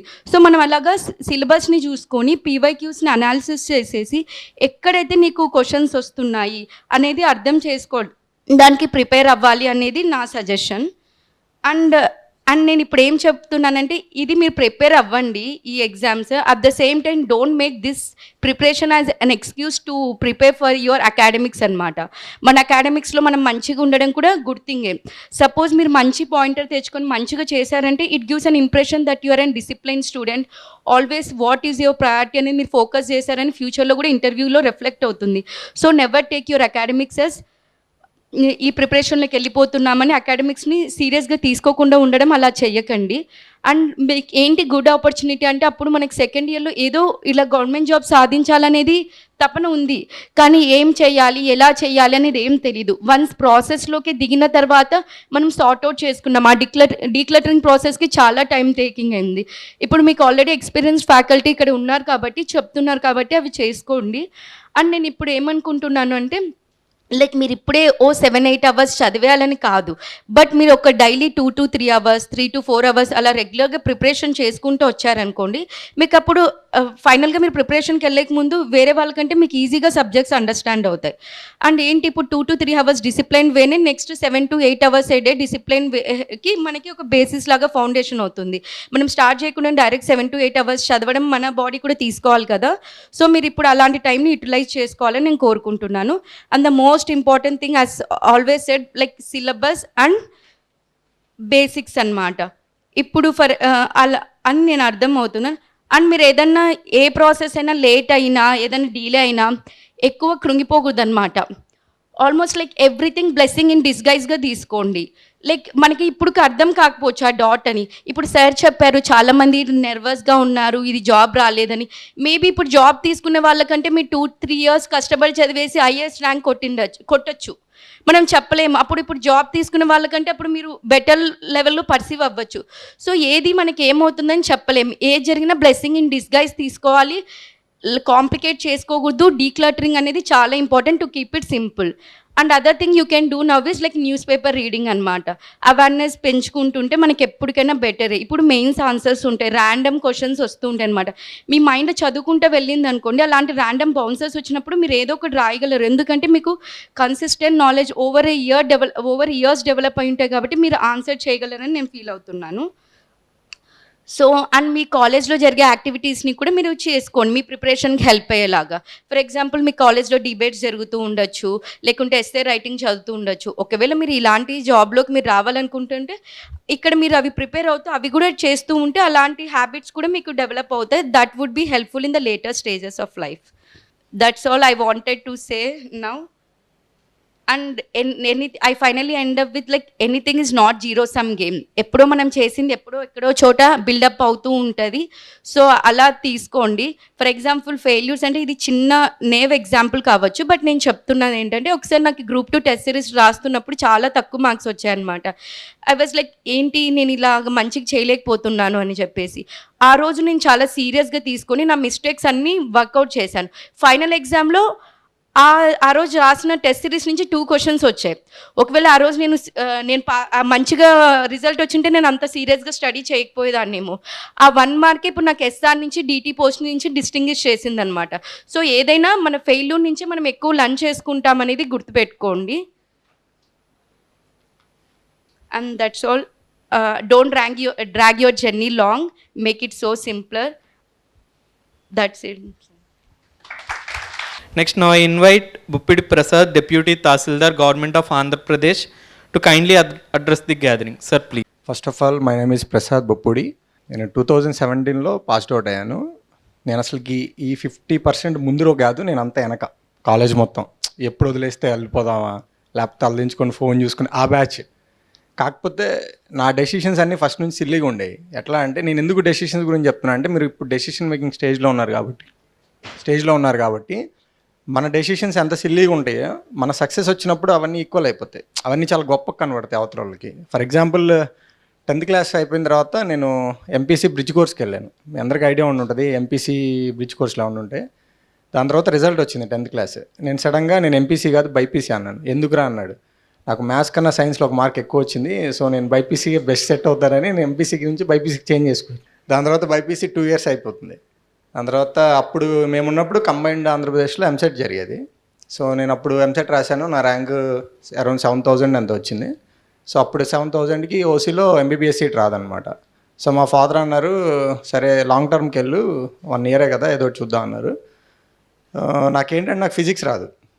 ఎందుకంటే మనం కాలేజ్ 10th క్లాస్ వరకు ఒకలాగా చదివింది ఒకటి, దాని తర్వాత నుంచి కంప్లీట్ డిఫరెంట్. నేను ఎందుకు లాంగ్ టర్మ్కి వెళ్ళలేదంటే నేను ఒక ఫార్ములా పెట్టుకొని వెళ్ళాను ఫిజిక్స్కి. నాకు అప్పుడు 17 మార్క్స్ అన్నీ వచ్చాయి. సో మళ్ళీ లాంగ్ టర్మ్కి వెళ్తే 17 మార్క్స్ రావని నాకు తెలుసు. సో నేను మిగతా ఎంత బాగా చేసినా మళ్ళీ ఎంబీబీఎస్ సీట్ రాదని ఎందుకు నాకు అలా అనిపించింది. అంటే నేను ఎందుకు చెప్తానంటే మన డెసిషన్స్ అంత సెల్లీగా ఉంటాయి. మన ఏజ్ పెరిగే కొద్దీ డెసిషన్స్ అనేవి ఇన్ఫార్మ్డ్గా ఉంటాయి, అప్పుడు ఇన్ఫార్మ్డ్ ఉండవు. మళ్ళీ బైపీసీ ఎందుకు తీసుకున్నానంటే అప్పుడు మా కజిన్స్ ఒక 6 మెంబర్స్ ఉన్నారు, అందరు ఐటీఐ. సో అందరు ఖాళీగా ఉన్నారు అప్పుడు, ఎందుకంటే 2018 ఫైనాన్షియల్ క్రైసిస్ వచ్చింది. దాని తర్వాత 2011 టైంలో అందరు ఖాళీగా ఉన్నారు. సో ఇటు వెళ్తే ఖాళీగా ఉంటామని నేను ఇటు వచ్చా. ఇటు వచ్చిన తర్వాత తెలిసింది ఇటు వచ్చినా ఖాళీగా ఉంటామని. సో దాని తర్వాత అగ్రికల్చర్ బీఎస్సీ వచ్చింది, జాయిన్ అయ్యాను. 2017లో మా ఫాదర్ ఎంఎస్సీ చేయమన్నాడు, నేను చేయను అన్నాను. ఎందుకంటే ఎంఎస్సీ అంటే మళ్ళీ 2 ఇయర్స్, మా సీనియర్స్ అందరూ ఎంఎస్సీ చేసి మళ్ళీ ప్రైవేట్ సెక్టార్లోనే చేస్తున్నారు, ఆ జాబ్ బీఎస్సీతో కూడా వస్తుంది. సో 2 ఇయర్స్ వేస్ట్ ఎందుకు అది చేయలేదు. సో సివిల్స్కి వెళ్దాం, ఫస్ట్ నుంచి సివిల్స్ అనేది నాకు చిన్నప్పటి నుంచి జనరల్గా ఈ న్యూస్ పేపర్ రీడింగ్ అనేది నాకు తెలుగు చదవడం వచ్చినప్పటి నుంచి నేను న్యూస్ పేపర్ చదువుతూ ఉన్నాను. ఫస్ట్ స్పోర్ట్స్ చూస్తాం, తర్వాత సినిమా పేపర్ చూస్తాం, ఇంకేమైనా ఖాళీ ఉంటే ఏమైనా పాలిటిక్స్ చూస్తాం. సో అట్లా చిన్నప్పటి నుంచి తెలియకుండానే ఈ ఐఏఎస్ ఆఫీసర్స్, ఐపీఎస్ ఆఫీసర్స్ వాళ్ళు చేసేవి అవన్నీ అలా ఫాలో అవుతూ ఉన్నాను. ఎక్కడ బ్రెయిన్లో ఉంది ఏదో ఒక రోజు మనం కూడా అటు వెళ్దామని. సో 2017లో ఓకే డిసైడ్ చేసుకున్నాను సివిల్స్ పర్సూ చేద్దామని ఢిల్లీ వెళ్ళాను. ఢిల్లీలో ట్రైన్లో వెళ్తుంటే ఒక ఫ్రెండ్ పరిచయం అయ్యాడు, ఇదే విజ్ఞాన్ యూనివర్సిటీ. ఈ యూనివర్సిటీలోనే అతను అప్పుడు ఎన్ఎస్ఎస్ హెడ్, ఇక్కడ ఎన్ఎస్ఎస్ని లీడ్ చేశాడంట, నవీన్ పేరు. సో మనోడు నేను రూమ్మేట్స్. నేను రోజు క్లాస్కి వెళ్తూ ఉండేవాడిని, మనోడు వీకెండ్ టెస్ట్లు ఉండేవండి మాకు.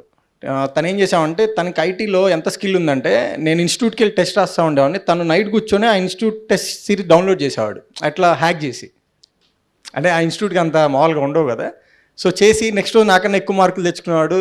నేను ఎప్పుడు చదివేవారా అంటే నువ్వు పడుకున్నప్పుడు చదివాను అనేవాడు. ఎందుకు చెప్తున్నా అంటే తనకి స్కిల్ అంతా ఐటీలో ఉంది, కానీ ఏదో సొసైటీ సేక్ ఐఏఎస్ అవ్వాలని ఉండేది అంతే, కానీ సబ్జెక్ట్ మీద ఇంట్రెస్ట్ ఉండేది కాదు, ప్యూర్ ఐటీ మీద ఉండేది. సో తను అలా ఉండేవాడు. నేను కానీ రెగ్యులర్ క్లాస్కి వెళ్తూ ఉండేవాడిని, నాకు నచ్చినా నచ్చపోయినా అర్థం కాకపోయినా రోజు వెళ్తూ ఉండేవాడిని.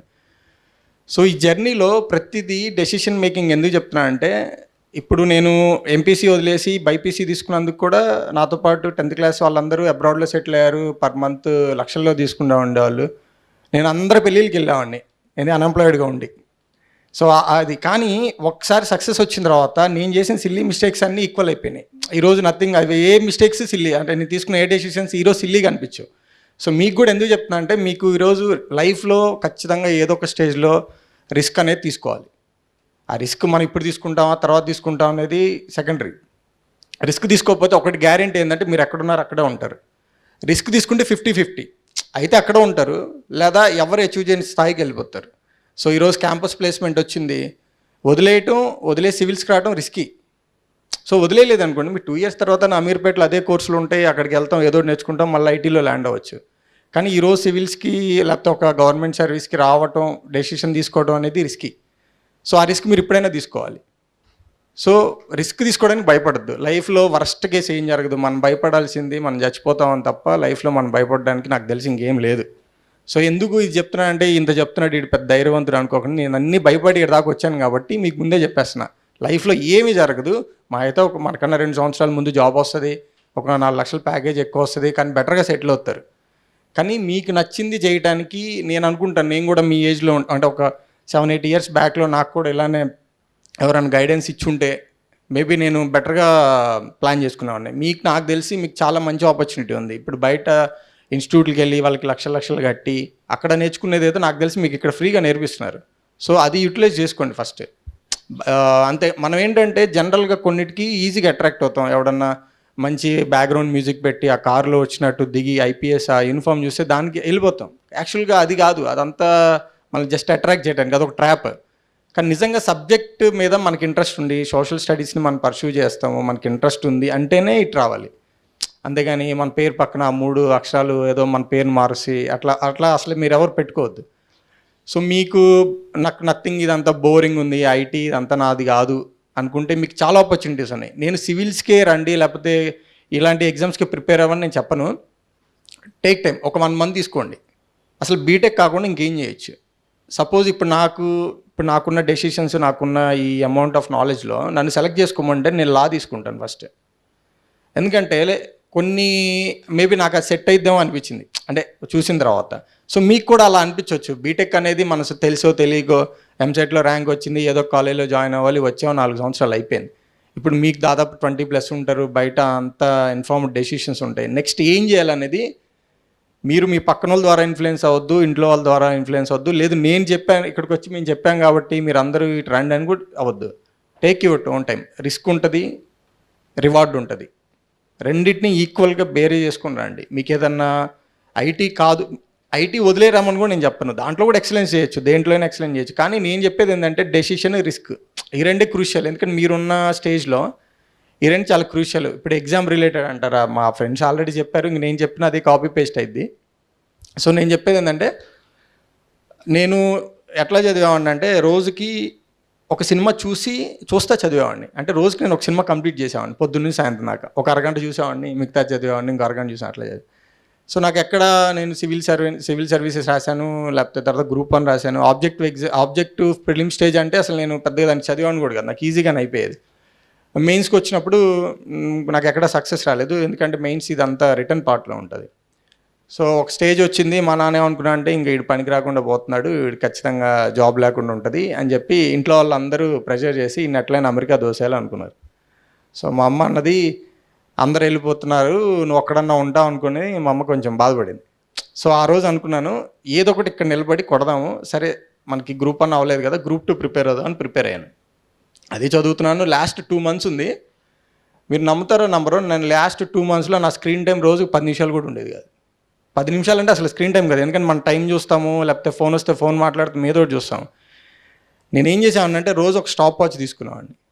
అది ఓన్లీ కౌంట్ అయ్యేది, నేను అంత టైం చదువుతున్నాను కౌంట్ అయ్యేది. ఫస్ట్ నేను ఏం చేశాను అంటే అసలు నేను ఎన్ని గంటలు చదువుతున్నామో నేను ఆనెస్ట్గా చెక్ చేసుకుందామని నేను అప్పటి వరకే అనుకున్నాను, అంటే రోజుకి 8 to 10 hours చదువుతున్నాం మనకి ఎందుకు రాదు ర్యాంక్ అనుకున్నాను.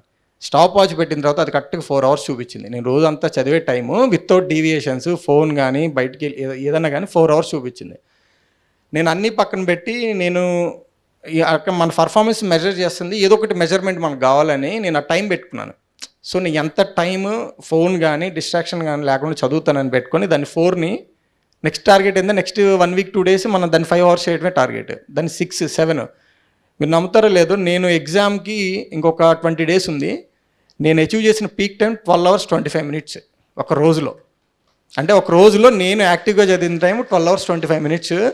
అది నార్మల్గా మనం బయట చెప్పేవాళ్ళు నేను 18 hours చదివాను అంటారు కదా, ఆల్మోస్ట్ ఈక్వల్ టు దట్. ఎందుకంటే మనం తింటాము, రోజులో డే టు డే యాక్టివిటీస్ ఉంటాయి, కొన్ని బయటకు వెళ్తాము, కనీసం మన బ్రెయిన్ అదే మెషిన్ కాదు, ఖచ్చితంగా దాని మెషిన్కే రెస్ట్ కావాలి, బ్రెయిన్కి ఇంకా కావాలి.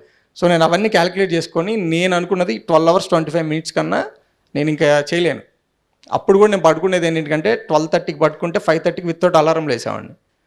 ఎందుకంటే నేను ఒక్కటే అనుకున్నాను, లైఫ్లో ఫస్ట్ నన్ను నేను ప్రూవ్ చేసుకోవాలంటే నాకు సక్సెస్ కావాలి.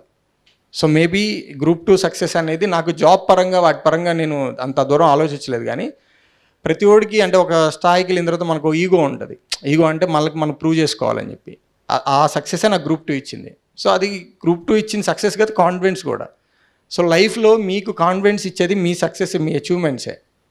ఇప్పుడు దాకా మనం ఏమి అచీవ్ చేసామంటే ఇక్కడ ఉన్న వాళ్ళందరూ ఈక్వల్ అచీవ్మెంట్స్, అందరూ ఎంసెట్లో ర్యాంక్ కొట్టుంటారు, అందరూ విజ్ఞాన్లో ర్యాంక్ ఇక్కడ వచ్చి ఉంటారు. సో ఇప్పటి వరకు మనకి ఇండివిజువల్గా సక్సెస్ ఏం లేదు. కానీ ఇప్పటి నుంచి బయటకు వెళ్తారు, ఇక్కడ నుంచి వేసే ప్రతి స్టెప్ ఇండివిజువల్ సక్సెస్. మీ క్యాంపస్ ప్లేస్మెంట్ రాని ఇండివిజువల్ సక్సెస్, దాని తర్వాత మీరు ఏదైనా కాంపిటేటివ్ ఫీల్డ్కి వచ్చి జాబ్ కొడితే ఇండివిజువల్ సక్సెస్. సక్సెస్ అనేది కాన్ఫిడెన్స్ పెంచుతుంది. కాన్ఫిడెన్స్ కావాలన్నా సక్సెస్ కావాలి. సో నేను చెప్పేది ఏంటంటే మీరు తీసుకునే డెసిషన్ ఏదైనా కానీ అది ఎంత సిల్లీగా ఉన్నా వరస్ట్గా ఉన్నా ఫస్ట్ దానికి మీరు భయపడకూడదు. మీరు ఖచ్చితంగా రిస్క్ తీసుకోవాలి అని అనుకుంటున్నాను. రిస్క్ టేకింగ్ క్యాపబిలిటీ పెంచుకోవాలి, రిస్క్ తీసుకోవాలి. ఎందుకంటే రేపు మీకు నాకు తెలిసి క్యాంపస్ ప్లేట్లో మీకు వచ్చేవి ఒక around 3 lakhs package, annual package నేను అనుకుంటున్నాను యావరేజ్గా. సో మీరు అంతకన్నా అప్గ్రేడ్ అవ్వాలంటే మీరు అప్పుడైనా రిస్క్ తీసుకోవాల్సిందే. మీరు జాబ్ చేస్తూ ప్యారలల్గా ఇంకో ఐటీ స్కిల్స్ పెంచుకొని ఉన్న జాబ్ని వదిలేసి మళ్ళీ ప్లేస్మెంట్స్కి రావాల్సిందే. లేదు కొంతమంది ప్రిపేర్ అవుతుంటారు, మధ్యలో ఆపేసి అబ్రాడ్ వెళ్తూ ఉంటారు, జాబ్ ఉండదు, అక్కడికి వెళ్ళి మళ్ళీ స్ట్రగుల్ చేయాలి, అది రిస్కే. సో మన లైఫ్లో ఖచ్చితంగా ఎప్పుడైనా రిస్క్ చేయాల్సిందే. ఆ రిస్క్లో ఇది ఒకటి. సో మీరు ఆ రిస్క్ తీసుకున్నందుకు ఏంటంటే మిమ్మల్ని గైడ్ చేయడానికి మీకు మంచి ఎకోసిస్టమ్ డెవలప్ అయింది. మాకు ఆ ఎకోసిస్టమ్ లేదు అప్పట్లో. సో ప్రతిదీ మేము ట్రయల్ అండ్ ఎర్రర్ మెథడ్లో ఓకే ఇది చేస్తే ఇట్లా అవుతున్నాం, ఫెయిల్ అవుతున్నాం, ఇది చేయకూడదు, ఇలా చేస్తే సక్సెస్ అవుతాం, ఇలా వచ్చిన వాళ్ళం మేము. మీకేంటంటే మీకు ఎర్లియర్గా ఆపర్చునిటీ ఉంది. సో మీరు గట్టిగా కష్టపడితే నాకు తెలిసి 25 years లోపు మీరు అందరూ అంటే 21 to ఇంకా 4 years పీరియడ్ ఉంది కాబట్టి వర్స్ట్ కేసులో మీరు 25 లోపు అదర్ దాన్ ఐటీ బయటకు వచ్చినా కానీ మీరు సెలెక్ట్ చేసుకున్న ఫీల్డ్ మీరు సెటిల్ అవ్వడానికి ఛాన్స్ ఉంది. సో ఇంకోటి ఏంటంటే డెసిషన్ రిస్క్ తర్వాత మనకి మెంటర్ కావాలి. ఎందుకు కావాలంటే జనరల్గా నేను అశోక్ నగర్లో ఉన్నాను కానీ నేను ఏ మెంటర్ని అసలు కలవలేదు ఇన్ని సంవత్సరాల్లో. ఎందుకంటే మనకి అసలు ఉంటుంది కదా మనకి థాట్ ఏముందిలే మనం చూడొచ్చు, యూట్యూబ్లో ఎంతమంది చెప్తున్నారు, కొత్తగా నేర్చుకునేదే ఉంది, వాళ్ళు ఇంకా కొత్తగా మనకు యాడ్ ఆన్ చేసేదే ఉందని నేను వెళ్ళాను కాదు.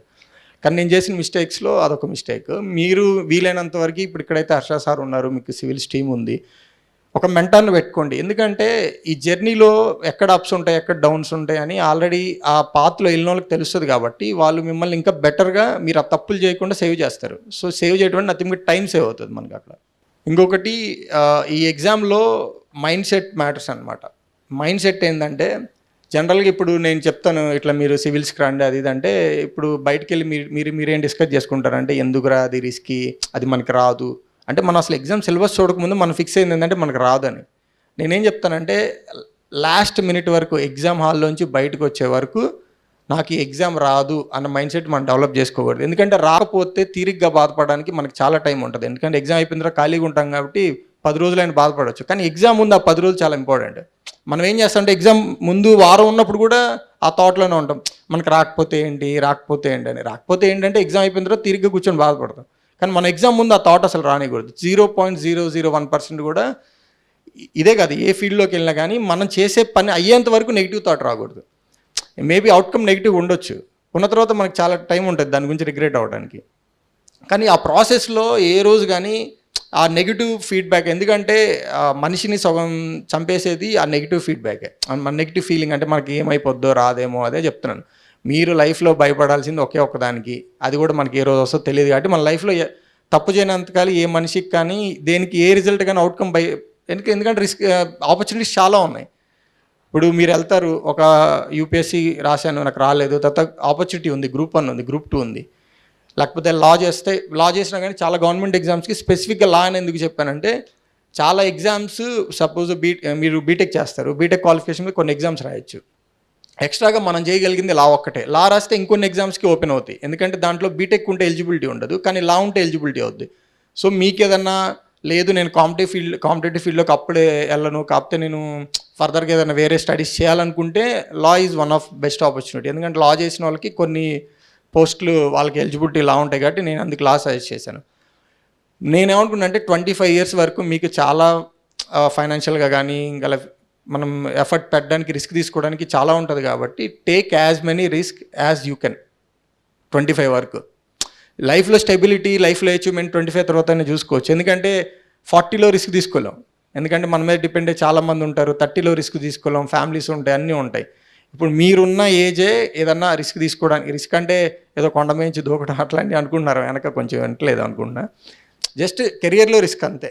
జస్ట్ ఇప్పుడు బీటెక్ నుంచి మీ పక్కకు వచ్చి గవర్నమెంట్ సర్వీస్ రావాలనుకుంటున్నారు, ఒక రిస్క్. ఎందుకంటే ఇక్కడ మీకు ఇన్కమ్ ఉండదు, మీరు ఇంకా ఇంట్లో వాళ్ళకి ఫోన్ చేసి 10,000 వేస్తారా 5,000 వేస్తారా అని అడగాలి. అది 2-3 years అవ్వచ్చు, 4 years అవ్వచ్చు, 5 years అవ్వచ్చు. ఫైనాన్షియల్ ఇండిపెండెన్స్ ఉండదు. ఇంకోటి ఈ 4 ఏళ్ళు అసలు ఫంక్షన్ అంటే భయం వేస్తుంది. ఏదన్నా ఫ్యామిలీ ఫంక్షన్స్కి అసలు మనం వెళ్ళాం అనమాట. ఎందుకంటే నేను లిటరల్గా ఎవడన్నా ఫోన్ చేసి నా పెళ్ళో మా ఇంట్లో ఫంక్షన్ అని పిలవకపోతే బాగుండని కోరుకునే స్థాయిలో ఉన్నాం మేము ఎగ్జామ్ క్లియర్ అవ్వకముందు. సో ఇవన్నీ ఉంటాయి, మెంటల్గా ఉంటుంది, ఫైనాన్షియల్గా ఉంటుంది, ఆ స్ట్రగుల్స్ అన్నీ ఉంటాయి. కానీ ఆ లాస్ట్లో వచ్చే ఒక్క సక్సెస్, మీరు చేసిన స్ట్రగుల్కి, మీరు తీసుకున్న రాంగ్ డెసిషన్స్కి, సిల్లీ రిస్క్కి, లేకపోతే అన్నిటికీ రివార్డ్ ఒక సక్సెస్. వీటిలో ఉన్న బ్యూటీ ఏంటంటే సివిల్ సర్వీసెస్ కానీ గవర్నమెంట్స్లో కానీ జాబ్ రాక ముందు మినిట్, సపోజ్ ఈరోజు రిజల్ట్ 8కి వస్తుంది అనుకోండి, 7:50 వరకు మనం ఒక నార్మల్ అంటే అసలు లైఫ్ అంతా ఒక రకంగా ఉంటుంది. 8కి రిజల్ట్స్ వస్తే 8:05కి మన లైఫ్ ఏదో మారిపోయినట్టు అనిపిస్తుంది. యాక్చువల్గా ఏం మారిపోదు, మనకు ఒక ఇల్యూజన్ క్రియేట్ చేస్తుంది అనమాట సొసైటీ. జనరల్గా నన్ను అడిగితే ఒక సివిల్స్ యాస్పిరెంట్కి ఉన్నంత హోప్ 30 years సివిల్ సర్వెంట్గా చేసి రిటైర్ అవ్వడానికి కూడా ఈరోజు సొసైటీలో లేదు. ఎందుకంటే చాలామంది సీనియర్ ఐఏఎస్ ఆఫీసర్లు కానీ లేకపోతే ఐపీఎస్ ఆఫీసర్స్ కానీ వాళ్ళు చాలామంది రిటైర్ అవుతారు. 30 years సొసైటీకి సర్వ్ చేసింది వాళ్ళు, కానీ వాళ్ళు రిటైర్ అయినట్టు కూడా కామన్ పీపుల్కి తెలియదు. కానీ అదే ఒక యాస్పిరెంట్ ఐఏఎస్ ఐపీఎస్ కొడితే నాకు తెలిసి ఒక మారుమూల ప్రాంతంలో కూడా ఈరోజు ఉన్న సోషల్ మీడియా ఇన్ఫ్లుయెన్స్కి మారుమూల ప్రాంతం కూడా తెలిసిపోతుంది. ఎందుకంటే యాక్చువల్గా రివర్స్ జరగాలి. ఎందుకంటే ఒక 30 years సర్వీస్ చేసిన వాళ్ళు జనాలకు చాలా మంచి చేశారు కాబట్టి వాళ్ళకంత క్రెడిట్ రావాలి. ఇప్పుడు నేను అసలు ఏం చేయలేదు, స్టిల్ నాకు జాబ్ వచ్చింది, ఏదో చదివాను, జాబ్ వచ్చింది, వెళ్తున్నాను, ఇంకా పీపుల్కి సర్వ్ చేయాలి, ఇంకా నేనేం చేయలేదు. కానీ ఈరోజు అక్కడ ఫోటోలు వేయడం ఇవన్నీ చూసి మాత్రం ఇన్స్పైర్ అవ్వద్దు. ఇన్స్పైర్ అవ్వాల్సింది సార్ని చూసి. ఎందుకంటే సార్ ఒక 30 years సర్వీస్ చేసి ఉంటారు, సొసైటీలో ఎన్నో మంచి పనులు చేస్తుంటారు, చాలామందికి ఇది చేసి ఉంటారు. కానీ మనది ఏంటంటే సొసైటీ రివర్స్లో వర్క్ అవుతుంది. ఒక IAS కొట్టినోడికి ఉన్నంత క్రేజ్ ఆ పబ్లిక్ ఇది ఒక 30 years సర్వ్ చేసిన ఒక మొన్న chief secretary Vijayanand sir retire అయ్యారు. నాకు తెలిసి మీలో 10 మందికి కూడా తెలిసి ఉండదు సార్ రిటైర్ అయ్యింది కానీ, లేకపోతే సార్ ఇట్లా చీఫ్ సెక్రటరీ. అది యాక్చువల్గా మన బ్యాడ్ అనమాట. కానీ మనం చూసి ఇన్స్పైర్ అవ్వాల్సింది వాళ్ళనే. అంటే ఎగ్జామ్ ఎలా ప్రిపేర్ అవ్వాలో అది మేము రీసెంట్గా చేసాం కాబట్టి మేము చెప్తాం. కానీ మీ ఇన్స్పిరేషన్ ఎప్పుడు ఇక్కడికి వచ్చి ఇట్లా ప్రిపేర్ అయ్యాం, ఇట్లా జాబ్ వచ్చింది వాళ్ళు ఉండకూడదు. ఎందుకంటే మాదేంటంటే ఇన్స్టాంట్ మోటివేషన్. మనకు పర్మనెంట్ మోటివేషన్ డిసిప్లిన్ రావడానికి ఏంటంటే ఆల్రెడీ సివిల్ సర్వెంట్గా చేసి సొసైటీకి ఏదో ఒకటి చేసి రిటైర్ అయిన వాళ్ళే మనకి ఎప్పుడైనా ఇన్స్పిరేషన్గా ఉండాలి. మనము రివర్స్లో ఇన్స్పిరేషన్ తీసుకోవచ్చు, తప్పలేదు. ఎందుకంటే వాళ్ళు వచ్చిన బ్యాక్గ్రౌండ్స్ నుంచి, లేకపోతే మన బ్యాక్గ్రౌండ్ వాళ్ళ బ్యాక్గ్రౌండ్కి మ్యాచ్ అయినప్పుడు సో ఇట్లా కష్టపడి వచ్చేయడం తీసుకోవచ్చు. కానీ గవర్నమెంట్ సర్వీస్కి రావడానికి మేజర్ మోటివేషన్ ఎప్పుడు పబ్లిక్ సర్వీసే ఉండాలి. కానీ ఈ ఫ్యాన్సీగా మనకి బ్యాక్గ్రౌండ్ మ్యూజిక్ వేసి ఏదో IPS IAS స్లో మోషన్ వాక్లు ఇవి కాదనమాట మోటివేషన్. ఎందుకంటే ఇవన్నీ టెంపరీగా ఉంటాయి. కానీ పర్మనెంట్గా ఉండాలనేది ఏదో ఒకటి చేయాలి, సొసైటీకి ఏదో ఒకటి చేయాలి. లేదు మనం వచ్చిన బ్యాక్గ్రౌండ్లో మనం పడిన స్ట్రగుల్స్ ఇవే మోటివేషన్గా ఉండాలి. సో నాకు తెలిసి మీకు చాలా మంచి ఎకో సిస్టమ్ ఉంది. మీకు ఆల్రెడీ ఎక్స్పీరియన్స్డ్ గైడ్స్ ఉన్నారు, పబ్లిక్ సర్వెంట్స్ ఉన్నారు, రిటైర్డ్ పబ్లిక్ సర్వెంట్స్. వీళ్ళందరి సర్వీసెస్ మీరు బాగా వాడుకొని మీరు కరెక్ట్గా ప్లాన్ చేసుకోండి. మేబీ ఇప్పుడు ఇక్కడ చాలామంది ఏం చెప్తారంటే మీకు ఆల్రెడీ క్యాంపస్ ప్లేస్మెంట్లో నాకు తెలిసి ఎంతోమందికి వచ్చి ఉంటాయి. సడన్గా ఇంటికి వెళ్ళి నేను జాబ్ వదిలేస్తున్నాను, నేను ఇట్లా UPSC ప్రిపేర్ అవుతాను అది ఇది అంటే ఖచ్చితంగా రెసిస్టెన్స్ వస్తుంది. కానీ దాన్ని కన్విన్స్ చేసే బాధ్యత మీది. సో వాళ్ళని కన్విన్స్ చేయాలి, ఇంట్లో వాళ్ళని కన్విన్స్ చేయాలంటే ఫస్ట్ మీరు కన్విన్స్ అవ్వాలి. అసలు అది మీకు యాప్టా కాదా, దాంట్లో ఇన్ని గంటలు కొంతమంది అడుగుతారు ఎన్ని గంటలు చదవాలి, అట్లా ఏం లేదు. సివిల్ సర్వీస్ 18 గంటలు కూర్చొని చదివిన వాళ్ళు ఉన్నారు, క్లియర్ చేసిన వాళ్ళు ఉన్నారు, 18 గంటలు చదివి క్లియర్ చేయని వాళ్ళు ఉన్నారు, 5-6 గంటలు చదివి క్లియర్ చేసిన వాళ్ళు ఉన్నారు, 5-6 గంటలు చదివి క్లియర్ చేయని వాళ్ళు ఉన్నారు. సో ఆల్ డిపెండ్స్ అనమాట ఎలా చదవాలి. ఇది కూడా క్వశ్చన్.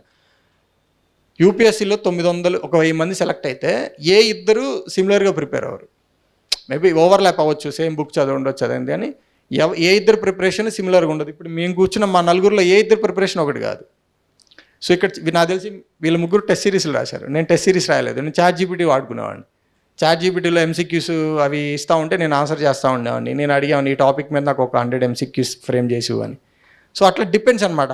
అల్టిమేట్గా రాసే ఒక ఎగ్జామ్ అయినా కానీ మీకు ఏది మీ మైండ్ సెట్కి ఏది కరెక్ట్ ఉంటుంది, లేకపోతే మీరు ఎలా ప్రిపేర్ అవ్వచ్చు అనుకుంటున్నారో మీ ఇండివిజువల్గా డిజైన్ చేసుకోండి. కాకపోతే దానికి కావాల్సిన ఇన్పుట్స్ అన్నీ ఇక్కడ ఇన్స్టిట్యూట్లో ఇక్కడ ఉన్నారు కాబట్టి, ఇక్కడ చెప్పేవాళ్ళు ఉన్నారు కాబట్టి ఇన్పుట్స్ తీసుకొని మీ మైండ్ సెట్కి తగ్గట్టుగా మీరు ఎన్ని గంటలు చదువుతారు, లేకపోతే మీరు ఎలా స్మార్ట్గా ప్రిపేర్ అవుతారు అనేది మీరు డిజైన్ చేసుకోవచ్చు. సో ఇక్కడ 1000 మంది ఉంటే 1000 రకాలు వస్తాయి, 1000 వేస్ వస్తాయి ఎగ్జామ్ని క్లియర్ చేయడానికి. సో ఏదో ఇక్కడికి వచ్చి మేము పలానా చదివి చెప్తున్నాం కాబట్టి మీరు ఇలానే ఫాలో అక్కర్లేదు. మీకు తగ్గట్టుగా మీరు అకార్డింగ్ మీరు జాబ్ చేస్తూ నాకు ఇచ్చిన ప్రొఫార్మ్లో జాబ్ లాస్ట్లో ఒకటి ఉంది ఏంటంటే వర్కింగ్ చేస్తూ ఎలా చదవాలనో, సంథింగ్ MTech చేస్తూ ఎలా చదవాలని కూడా ఒకటి ఉన్నట్టుంది. సో రోజుకి 4-5 hours ఎనఫ్. అంటే మీరు ఇప్పుడు ఉన్నారు కాబట్టి ఎగ్జామ్ ఇంకా వస్తుంది, దగ్గరలోకి వస్తుంది, ఒక 1 year ఉంది అన్నప్పుడు అప్పుడు ఫుల్ ఫ్లెడ్జ్డ్గా చదవచ్చు. ముందు అసలు బయట ఏం జరుగుతుంది, లేకపోతే ఏంటి బయట సొసైటీలో ఏంటి ఇష్యూస్ ఏంటి, లేకపోతే సిలబస్ ఏంటి, క్వశ్చన్ ప్యాటర్న్స్ ఏంటి, ఇవన్నీ అర్థం చేసుకోవడానికి ఇప్పుడు నుంచి రోజుకు ఒక 3 to 4 hours పెట్టుకోండి. కొన్ని రోజులకి మీకు ఏంటంటే ఎగ్జామ్ మొత్తం మీద ఒక ఓవర్వ్యూ వస్తుంది. అప్పుడు ఫుల్ ఫ్లెడ్జ్డ్గా మీరు ప్రిపరేషన్లోకి రావచ్చు. సో అదైనా చేయొచ్చు. లేదు ఇప్పుడు నుంచే ప్రిపేర్ అవుదాం అనుకున్నా ప్రిపేర్ అవ్వచ్చు. కానీ డెసిషన్ ఒకటి తీసుకోండి. అంటే నేను లాస్ట్లో ఒకటే లైన్ చెప్పి కంక్లూడ్ చేద్దాం అనుకున్నాను. లైఫ్లో ఎప్పుడు రైట్ డెసిషన్ రాంగ్ డెసిషన్ అని ఉండదు. Decision right time wrong time ఉండొచ్చు, లేకపోతే రైట్ ఎఫర్ట్ రాంగ్ ఎఫర్టే ఉండొచ్చు. కానీ డెసిషన్ ఎప్పుడు ఒకటే ఉంటుంది. దాన్ని రైట్ చేసుకున్నా రాంగ్ చేసుకున్నా అనేది ఎప్పుడు మన మీద డిసైడ్ ఉంటుంది. Thank you. AI and all the technology available now, like Venu has prepared from Kaza, here, Mangalgiri. And Govardhan prepared from his home. So there are many ways in which many people prepare. So it's not like the earlier years where prepare avali and ఖచ్చితంగా హైదరాబాద్ ఢిల్లీకి వెళ్ళాలి అక్కడ మనకేం తెలియదు. That should not be a reason for why you should not choose. There can be other good reasons, but that should not be a reason. And there are plenty of examples of many successful candidates who are doing it using technology these days from wherever they are. వాళ్ళ ఇంట్లో ఉండి even if it is a village they are able to use internet technology to make the preparation work. And like just these guys here, ఇక్కడ Sudeep and others are there. Please can you stand up? వీళ్ళందరూ కూడా Vignan alumni. They are your seniors. They are preparing from the library here. So they passed away from Vignan 2 to 3 years ago, and they're all from Tenali, Guntur, this region. So I requested them to use the civil services area in the library here. In the library, we have a civil services arena. So I asked them to use that area and prepare, so that if they prepare from there, an ecosystem gets created. And some of you, like Liladhar here is a 4th year student. Can you stand up, Liladhar? So he wants to take up this path. So I asked him to go and meet them and also talk to them. He came and asked me, sir, in Delhi ki vellala, Hyderabad vellala, em cheyamantaru. I gave my view, but I said, మీ seniors ఉన్నారు లైబ్రరీలో, you go talk to them and also get their views. So if some of you are here have some questions that you cannot bring to us, then you can go to the library and talk to your own seniors. They can tell you their experience. They are still preparing, but college బయటకు వచ్చాక how they, what questions they had, what did they do, and now looking back, what they can tell you based on their experience. So please use this opportunity as well. Thank you. Next, I invite Mr. Govardhan Reddy Garu, Sub-Registrar, Government of Andhra Pradesh, to address the gathering.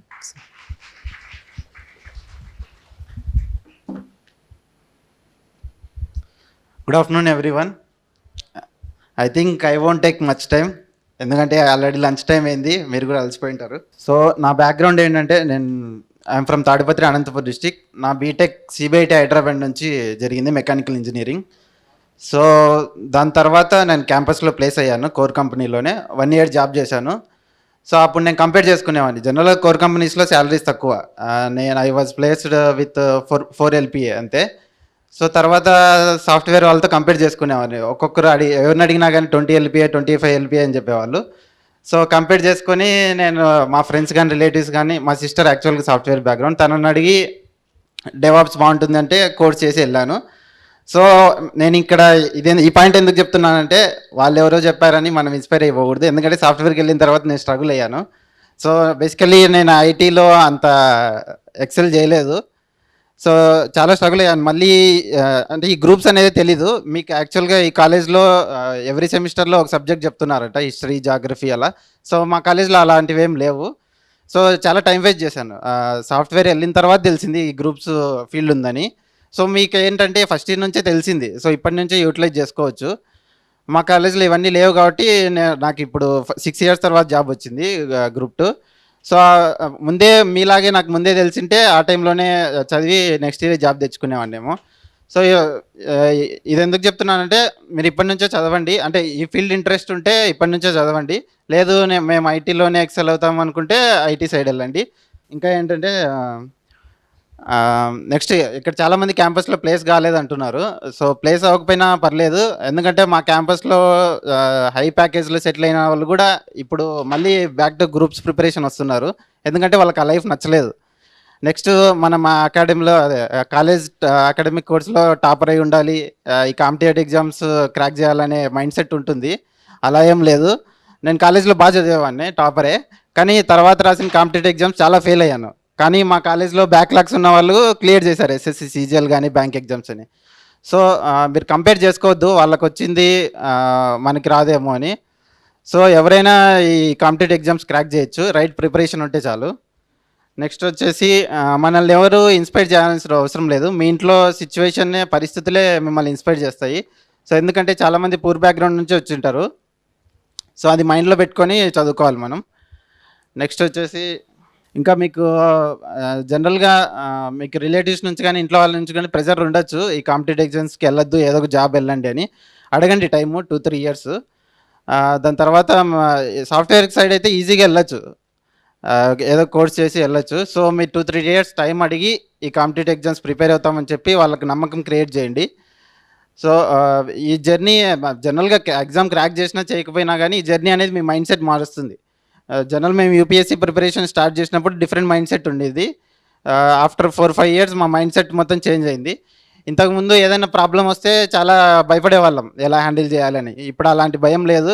ఇంతకంటే worst face ఫ్యూచర్లో రాకపోవచ్చు అనేది. So ఈ journey అయితే మీరు ఒక్కసారైనా experience చేయాలి. So మీరు జాబ్కి వెళ్ళినా కూడా రోజు 4-5 అవర్స్ అయితే చదవండి. వస్తే వస్తుంది, లేకుంటే ఆ ప్రైవేట్ జాబ్లోనే కంటిన్యూ చేయొచ్చు. నెక్స్ట్ ఒక జనరల్గా ఒక మైండ్ సెట్ ఉంటుంది, మనం ఢిల్లీ వెళ్ళాలి, హైదరాబాద్ వెళ్ళాలి, ఆఫ్లైన్లోనే ప్రిపేర్ అవ్వాలని. అలా ఏం లేదు. ఇప్పుడు మనకి ఆన్లైన్ రిసోర్సెస్ చాలా ఉన్నాయి. నేను మొత్తం ఇంట్లోనే ప్రిపేర్ అయ్యాను, బెంగళూరులోనే, మా ఇంట్లోనే. సో జస్ట్ ఒక 10,000తో ట్యాబ్ కొనుక్కున్నాను. ఆన్లైన్ రిసోర్సెస్ అన్నీ దొరికేస్తాయి, ఈజీగా ప్రిపేర్ అవ్వచ్చు. డైవర్షన్స్ ఉండవు. మెయిన్గా మనం ఇప్పుడు అమీర్పేట్కి వెళ్తే ఫ్రెండ్స్ ఉంటారు, మూవీస్ అని తిరుగుతూ ఉంటాం, టైం వేస్ట్ చేస్తాం, డైవర్ట్ అవుతాం. సో ఎవరికైతే ఈ డైవర్షన్స్ అనేవి ఉంటాయో వాళ్ళు ఇంట్లోనే ప్రిపేర్ అవ్వడం బెటర్.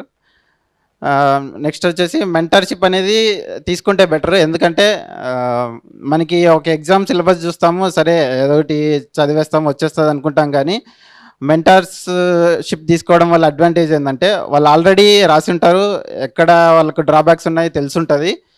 సో వాళ్ళు చెప్తారు ఎలా ప్రిపేర్ అవ్వాలని. సో మీరు ఒకవేళ ఇంట్లో ప్రిపేర్ అయినా కానీ మెంటర్షిప్ అయితే తీసుకోండి. నెక్స్ట్ యూట్యూబ్ వీడియోస్ నుంచి ఇన్స్పైర్ అవ్వద్దండి. ఎందుకంటే వాళ్ళు 4-5 ఇయర్స్ ప్రిపేర్ అయి ఉంటారు, కానీ మేమేం ప్రిపేర్ కాలేదు, సింగిల్ టేక్లో కొట్టేసామంటారు. కానీ అలాంటివి నమ్మకండి. 4-5 ఇయర్స్ చాలా స్ట్రగుల్ చేసి ఉంటారు. సో అలాంటివి చూసి మీరు ఇంకా డైరెక్ట్ సివిల్స్ కొట్టేద్దామని అయితే రావద్దండి.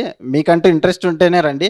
ఇప్పుడు చాలామంది డిఫరెంట్ బ్యాక్గ్రౌండ్స్ ఉంటారు, మెకానికల్ ఇంజనీరింగ్, సివిల్ ఇంజనీరింగ్. మనం అనుకుంటాం కాలేజ్లో mighty mechanical, ever green civil అని. కానీ బయట అలా ఏముండదు.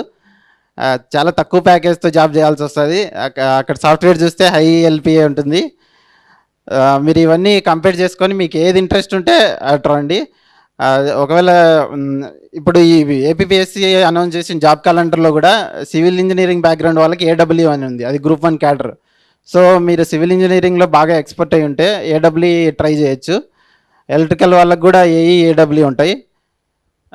నెక్స్ట్ వేరే బ్యాక్గ్రౌండ్ వాళ్ళైతే ఇటు సైడ్ రావచ్చు గ్రూప్స్ ప్రిపరేషన్కి. నెక్స్ట్ మన స్ట్రెంగ్త్, వీక్నెస్. యాక్చువల్లీ నాకు యాప్టిట్యూడ్ అంత రాదు. సో నేను అందుకే బ్యాంక్ సైడ్ కానీ ఎస్ఎస్సి సిజిఎల్ కానీ వెళ్ళలేదు. ఒకవేళ నేను అటు సైడ్ వెళ్ళింటే ఇన్ని ఇయర్స్ తర్వాత కూడా జాబ్ వచ్చేదో లేదో చెప్పలేను. సో నా స్ట్రెంగ్త్ డిస్క్రిప్టివ్ కానీ థియరీ కాబట్టి ఇన్ని ఇయర్స్ అయినా ఉండగలిగాను. సో మీకు ఎటు సైడ్ ఇంట్రెస్ట్ ఉంటే అటు వెళ్ళండి.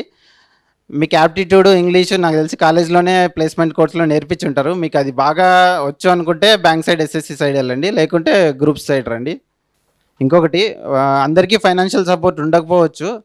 సో మీరు ఏం చేస్తారంటే ఇందాక సార్ చెప్పినట్టు ఎంటెక్ చేస్తూ స్టైఫండ్ వస్తుంది, అమౌంట్తో చిన్న కోర్సెస్ జాయిన్ అవ్వండి, ప్రిపేర్ అవ్వండి. నెక్స్ట్ ఎంటెక్ తర్వాత అసిస్టెంట్ ప్రొఫెసర్గా జాబ్ చేసుకోవచ్చు. లేదు మనకి ఆ టైంలో మనకి ఫుల్ ఇంట్రెస్ట్ వచ్చి ఈ సబ్జెక్ట్లో ఈ ఎగ్జామ్స్ ట్రై చేసుకోవచ్చు. ఇంకొకటి, మేము కాలేజ్లో ఉన్నప్పుడు యాక్టివిటీస్లో పార్టిసిపేట్ చేసేవాళ్ళం కాదు, ఏదైనా గ్రూప్ డిస్కషన్ కానీ, ఎస్ఏ రైటింగ్ కానీ. సో ఇప్పుడు మేము రిగ్రెట్ అవుతున్నాము. అప్పుడు ప్రాక్టీస్ చేసింటే ఇవాటి గ్రూప్ 1 క్రాక్ చేసేవాళ్ళం మేము. సో ఇవన్నీ ఎందుకు చెప్తున్నానంటే మీరు 3rd ఇయర్ వాళ్ళు ఎవరైనా ఉంటే ఇప్పటి నుంచి అలాంటి యాక్టివిటీస్లో పార్టిసిపేట్ చేయండి. ఇదనే కాదు, సాఫ్ట్వేర్కి వెళ్ళిన తర్వాత కూడా అక్కడ జనరల్గా మీరు టీమ్స్తో ఇంటరాక్ట్ అవ్వాల్సి వస్తుంది. సో అలాంటి సిచ్యువేషన్లో డిఫికల్ట్గా ఉంటుంది కాబట్టి ఇప్పటి నుంచి కాలేజ్లో ఉన్న యాక్టివిటీస్ అన్నీ పార్టిసిపేట్ చేయండి. నెక్స్ట్ వచ్చేసి మీ ప్రిపరేషన్ టిప్స్ అంటే ఫస్ట్ సిలబస్ స్టిక్ ఆన్ అవ్వండి. నేను మల్టిపుల్ బుక్స్ చదివేవాడిని, మార్కెట్లో ఏ బుక్ కనిపిస్తే అది కానీ చదివేవాడిని. సో నాకు మిగతా ఎగ్జామ్స్ రాకపోవడానికి కారణం ఏంటంటే అన్ని బుక్స్ చదివేసి వెళ్ళేవాడిని. సో అక్కడ కన్ఫ్యూజ్ అయ్యి ఎగ్జామ్ ఫెయిల్ అయ్యేవాడిని.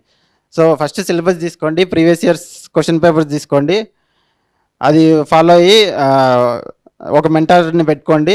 వాళ్ళు ఫెయిల్ అయి ఉంటారు కాబట్టి వాళ్ళు మీకు మంచి టిప్స్ ఇస్తారు. నెక్స్ట్ నెగిటివ్ థాట్స్ వద్దు. ఓన్లీ అకాడమిక్ టాపర్స్కే వస్తుంది జాబ్, మనకి రాదు అనే నెగిటివ్ థాట్స్ పెట్టుకోవద్దండి. Everyone is equal year. ఎందుకంటే మా గ్రూప్ 2లో 905 పోస్ట్లో మొత్తం చాలామంది డైవర్స్ బ్యాక్గ్రౌండ్ నుంచి వచ్చారు. ఓన్లీ టాపర్స్ అనేం కాదు, చాలామంది బీటెక్లో బ్యాక్లాగ్స్ ఉన్న వాళ్ళు కూడా క్లియర్ చేశారు ఇందులో. సో అది డిఫరెంట్, ఇది డిఫరెంట్. నెక్స్ట్ మేము 4 ఇయర్స్ మెకానికల్ చదివాము, సివిల్ చదివాము, ఈ సైడే వెళ్ళాలని థాట్ పెట్టుకోవద్దు. మీరు 4 ఇయర్సే చదివారు, నేను 6 ఇయర్స్ చదివాను మెకానికల్ ఇంజనీరింగ్. నేను diploma 3 years, BTech 3 years. So నేను అటు సైడ్ వెళ్ళాల్సింది కదా, కానీ వెళ్ళలేదు. ఇంకొకటి, చాలామంది గేట్ రాస్తారు, 5 ఇయర్స్ అయినా గేట్ రాసి ఐఐటి కొట్టాలని ఉంటారు. సో నేను అలా టైం వేస్ట్ చేశాను. గేట్లో జస్ట్ క్వాలిఫైయింగ్ మార్క్స్ వచ్చాయి, 6 ఇయర్స్ మెకానికల్ ఇంజనీరింగ్ పెట్టుకొని కూడా. ఎందుకంటే నాకు అది అప్పట్లో తెలియక మెకానికల్ ఇంజనీరింగ్ పెట్టుకున్నాను, కానీ నా ఇంట్రెస్ట్ అది కాదని తర్వాత తెలిసింది. ఇన్ని ఇయర్స్ తర్వాత రియలైజ్ అయ్యి నా ఇంట్రెస్ట్, నా స్ట్రెంగ్త్ ఇది అని ఇటు సైడ్ వచ్చాను. ఒకవేళ ముందే వచ్చింటే 5 years ముందే జాబ్ వచ్చేదేమో గ్రూప్ 2. సో మీకు ఇలాంటి ఛాన్స్ వచ్చింది, మీకు చెప్పేవాళ్ళు ఇప్పుడు వచ్చారు, ఆన్లైన్లో కూడా చాలామంది చెప్తున్నారు. సో ముందే తెలుసుకోండి, టైం వేస్ట్ అయితే చేసుకోవద్దు. మీరు బీటెక్ ఫైనల్ ఇయర్ ఉన్నాక ఏమనుకుంటారంటే 1 year తర్వాత చూసుకుందాంలే, అమీర్పేట పోయి ఏదో కోర్స్ చేసి తెచ్చుకోవచ్చు. కానీ ఆ ఫేస్ అయితే చాలా వరస్ట్గా ఉంటుంది.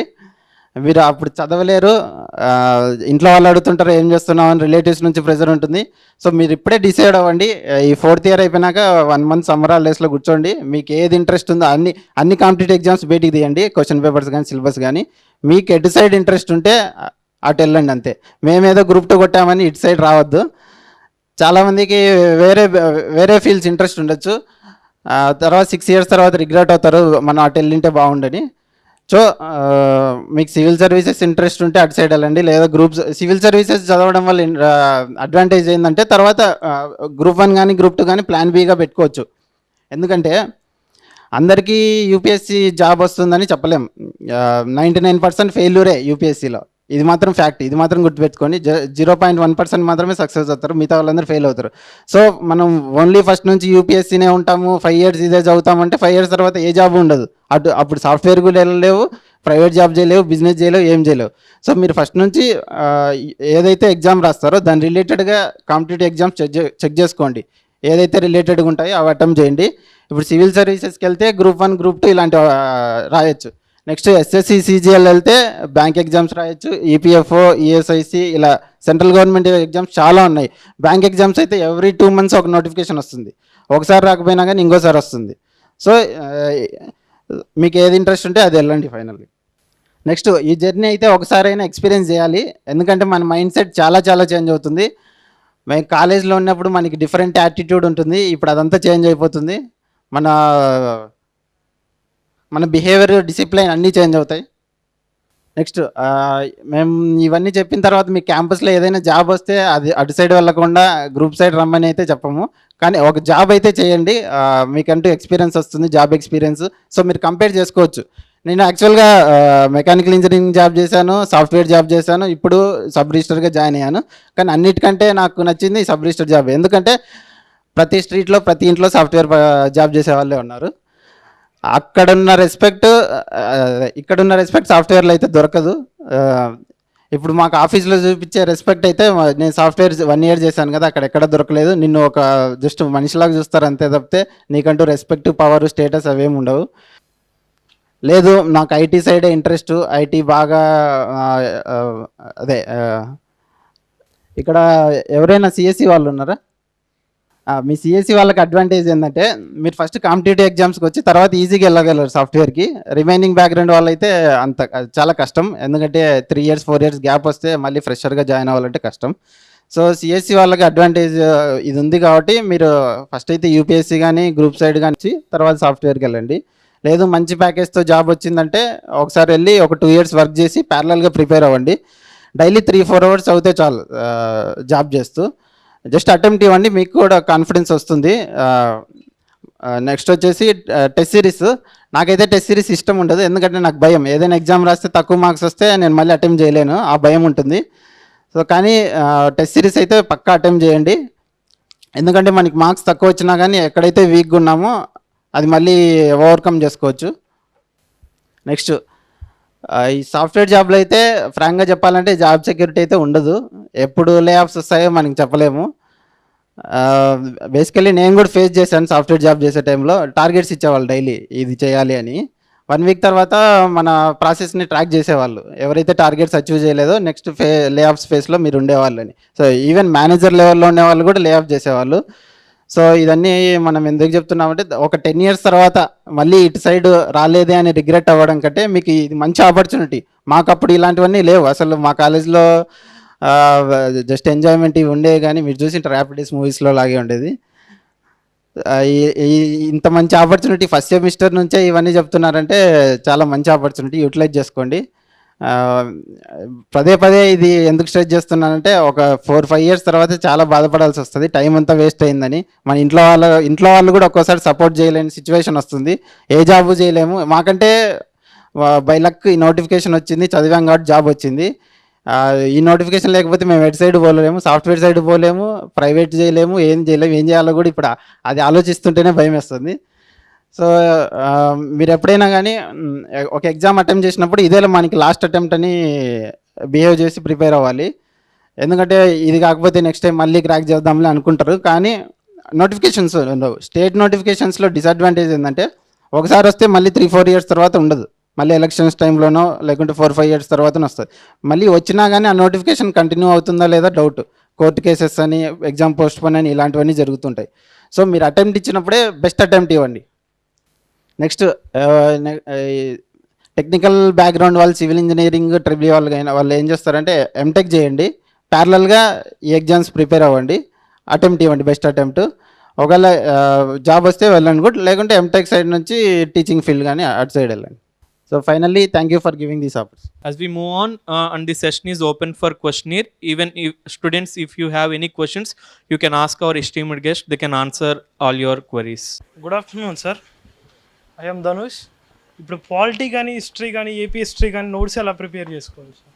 హలో బ్రదర్, నోట్స్ అనేది మనకి షార్ట్ నోట్స్ అనేది మీకు పీవైక్యూస్ అనేది చూస్తే ఏవి ఇంపార్టెంట్ అనేది తెలుస్తుంది. ఫస్ట్ మీరు ఏం చేస్తారంటే, సపోజ్ మీరు పాలిటీ చదువుతున్నారు, పార్లమెంట్ గురించి చదివారు, ఆ పార్లమెంట్ చాప్టర్ అనేది మొత్తం కంప్లీట్ చేయండి. కంప్లీట్ చేసిన తర్వాత పీవైక్యూస్ కానీ ఎంసీక్యూస్ కానీ చూడండి, ఎలా అడుగుతున్నాడు క్వశ్చన్స్ అనేది మీకు అర్థమవుతుంది. అర్థమైనప్పుడు పలానా ఏరియా నుంచి అడుగుతున్నాడు అనేది మీకు ఒక అండర్స్టాండింగ్ వస్తుంది. దాంతోపాటు మీకు ఏదైతే గుర్తుంటాయో అది రాసుకోవాల్సిన పని లేదు కదా. ఏవైతే మీకు గుర్తుండవో వాటిని రిమెంబరింగ్ కోసమే మనం రివిజన్ చేస్తాం, అంతే కదా. రివిజన్ అనేది వేటి కోసం చేస్తాం? గుర్తున్న వాటి కోసం రివిజన్ చేస్తాం. గుర్తుండే వాటిని రాయమా ఆల్రెడీ. సో వాటి కోసం నువ్వు ఏదైతే ఇంపార్టెంట్ అనిపిస్తాయో, ప్రతిదీ మీకు ఇంపార్టెంట్ అనిపిస్తే వేస్ట్, అది షార్ట్ నోట్స్ అవుతుంది, బల్క్ నోట్స్ అవుతుంది. సో మీకు షార్ట్ నోట్స్ అవ్వాలంటే ఎప్పుడు తెలుస్తుంది అంటే, పీవైక్యూస్ కానీ, మల్టిపుల్ చాయిస్ క్వశ్చన్స్ కానీ, అదర్ స్టేట్ పిఎస్సీస్ కానీ మీరు చూస్తే, oh how they are asking questions అనేది మీకు అర్థమవుతుంది. పలానా వాటి మీద వాడు స్ట్రెస్ చేస్తూ ఉంటాడు. సో వాటిని మీరు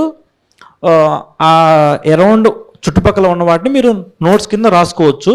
మీకు గుర్తుండడం ఏవైతే ఉన్నాయో అవి మీరు రాసుకోవడం మంచిది. ప్రతిదీ రాస్తే అది బల్క్ నోట్స్ అవుతుంది, షార్ట్ నోట్స్ అవ్వదు. సో పాలిటీ నోట్స్ అని అడిగారు, చెప్తాను. పాలిటీలో ఎలా ఉంటుందంటే, ఎగ్జామినర్ మైండ్ సెట్, వీడికి క్వశ్చన్ ఇద్దాం, వీడి కామన్ సెన్స్ ఆలోచిస్తాడు, సో వాడు రాంగ్ పెట్టాలి, అట్లానే ఉంటాయి మోస్ట్ ఆఫ్ ద క్వశ్చన్స్. అలాంటి ఎగ్జాంపుల్ చెప్తాను. యూపీఎస్సీలో కూడా అడిగినట్టున్నారు. జనరల్గా మనకి state list, union list, concurrent list అని 3 ఉంటాయి. దాంట్లో రైల్వే పోలీస్ అన్నది ఏ లిస్ట్లో వస్తుందని ఒక క్వశ్చన్ అడిగారు. జనరల్గా మనం అది చదవకుండా కామన్ సెన్స్తో వెళ్ళినప్పుడు ఏమనిపిస్తుంది అంటే, రైల్వే సెంటర్ కాబట్టి రైల్వే పోలీస్ కూడా సెంట్రల్ లిస్ట్ అయి ఉంటుందని మనం కాన్ఫిడెంట్గా పెట్టొస్తాం. కీలో కూడా చూస్తాం, తప్పు ఉంటుంది, కీ మిస్టేక్ అనుకుంటాం, కానీ మనం తప్పు చేసాం అనుకోండి, ఎందుకంటే అంత స్ట్రాంగ్ ఉంటుంది. జనరల్గా రైల్వేస్ అంటే సెంట్రల్ గవర్నమెంట్ కింద ఉంటాయి, కానీ ఆన్సర్ ఏముంటుంది అంటే రైల్వే పోలీస్ స్టేట్ సబ్జెక్ట్ అని ఉంటుంది. సో అంటే ఇవన్నీ మీకు ఎప్పుడు తెలుస్తాయి అంటే, మీరు ఒక పీవైక్యూస్ అన్ని చూడాలి. పీవైక్యూస్ చూస్తే ఎగ్జామ్ ఎందుకు స్పెసిఫిక్ ఇదే అడిగాడు, ఎందుకంటే అది జనరల్గా ఎగ్జామ్కి వెళ్ళాలి ఏంటంటే కొన్ని బిట్స్ కూడా కామన్ సెన్స్తో పెడితే రైట్ అవుతాయి అనుకుంటు. ఎగ్జామినర్ స్పెసిఫిక్ ఏరియాస్ కొన్ని ఉంటాయి, వాడు ఏం చేస్తాడంటే మనకు కావాలని ట్రాప్ వేస్తాడు. సో ఏంటి, రైల్వే అనేది ట్రాప్ అక్కడ, కానీ అది మీరు స్పెసిఫిక్గా ప్రిపేర్ అయి ఉంటే కానీ రైట్ ఆన్సర్ పెట్టలేరు. సో అప్పుడు ఏం చేస్తారంటే, జనరల్గా ఇప్పుడు 3 లిస్టులు ఉంటాయి, స్టేట్, కాంకరెంట్, సెంట్రల్ లిస్ట్ 3 ఉంటాయి. అవన్నీ చదివినప్పుడు ఆ పైన సెంటర్ అన్న లిస్ట్కి కొన్ని కామన్ సెన్స్తో మ్యాచ్ అవుతూ ఉంటాయి. ఇప్పుడు రైల్వేస్ కానీ, ఎయిర్ ఫోర్స్ కానీ, లేకపోతే డిఫెన్స్ ఫోర్సెస్ కానీ, ఇవన్నీ మనం స్పెసిఫిక్గా గుర్తుపెట్టుకోకర్లేదు. కానీ కొన్ని సబ్జెక్ట్స్ ఎలా ఉంటాయంటే, అది కొన్ని టాపిక్స్ దానికి ఆపోజిట్లో ఉంటాయి. అరే ఇది సెంటర్ ఎలా చేస్తుంది, లేకపోతే ఇది స్టేట్ ఎలా చేస్తుంది అని. మీకు ఎక్కడైతే ఆ క్వశ్చన్ వచ్చిందో అవన్నీ నోట్స్ చేసుకోవాలి. అది కన్సైజ్ నోట్స్. ఎందుకంటే మీరు మొత్తం చేసుకున్నారనుకోండి, మీరు ఇంకో లక్ష్మీకాంత్ని జిరాక్స్ తీయకుండా హ్యాండ్తో రాస్తున్నట్టు, అంతకంటే పెద్ద డిఫరెన్స్ ఏం లేదు దానికి. కానీ మీరు పీవైక్యూస్ చేసినప్పుడు అంటే మీకు ఒక థాట్ వస్తుంది, ఓకే వీడి ఈ పాయింట్ ఎందుకు అడుగుతున్నాడంటే మన కామన్ సెన్స్కి డిఫరెన్స్గా ఉంది కాబట్టి. సో మీరు అలాంటివన్నీ రాసుకుంటే అదొక పేజ్లో నోట్స్ అయిపోతుంది. మ్యాక్సిమం బిట్ దాంట్లో నుంచి వస్తుంది. ఒకళ్ళు రాకపోయినా మనం ఆల్రెడీ చూసుకొని ఉంటాం కాబట్టి ఏది అట్లా చేయొచ్చు. ఏపీ హిస్టరీ ఏంటంటే, ఏపీ హిస్టరీ నథింగ్ బట్ ఒక స్టోరీ. గ్రూప్ 2కి చెప్తున్నాను.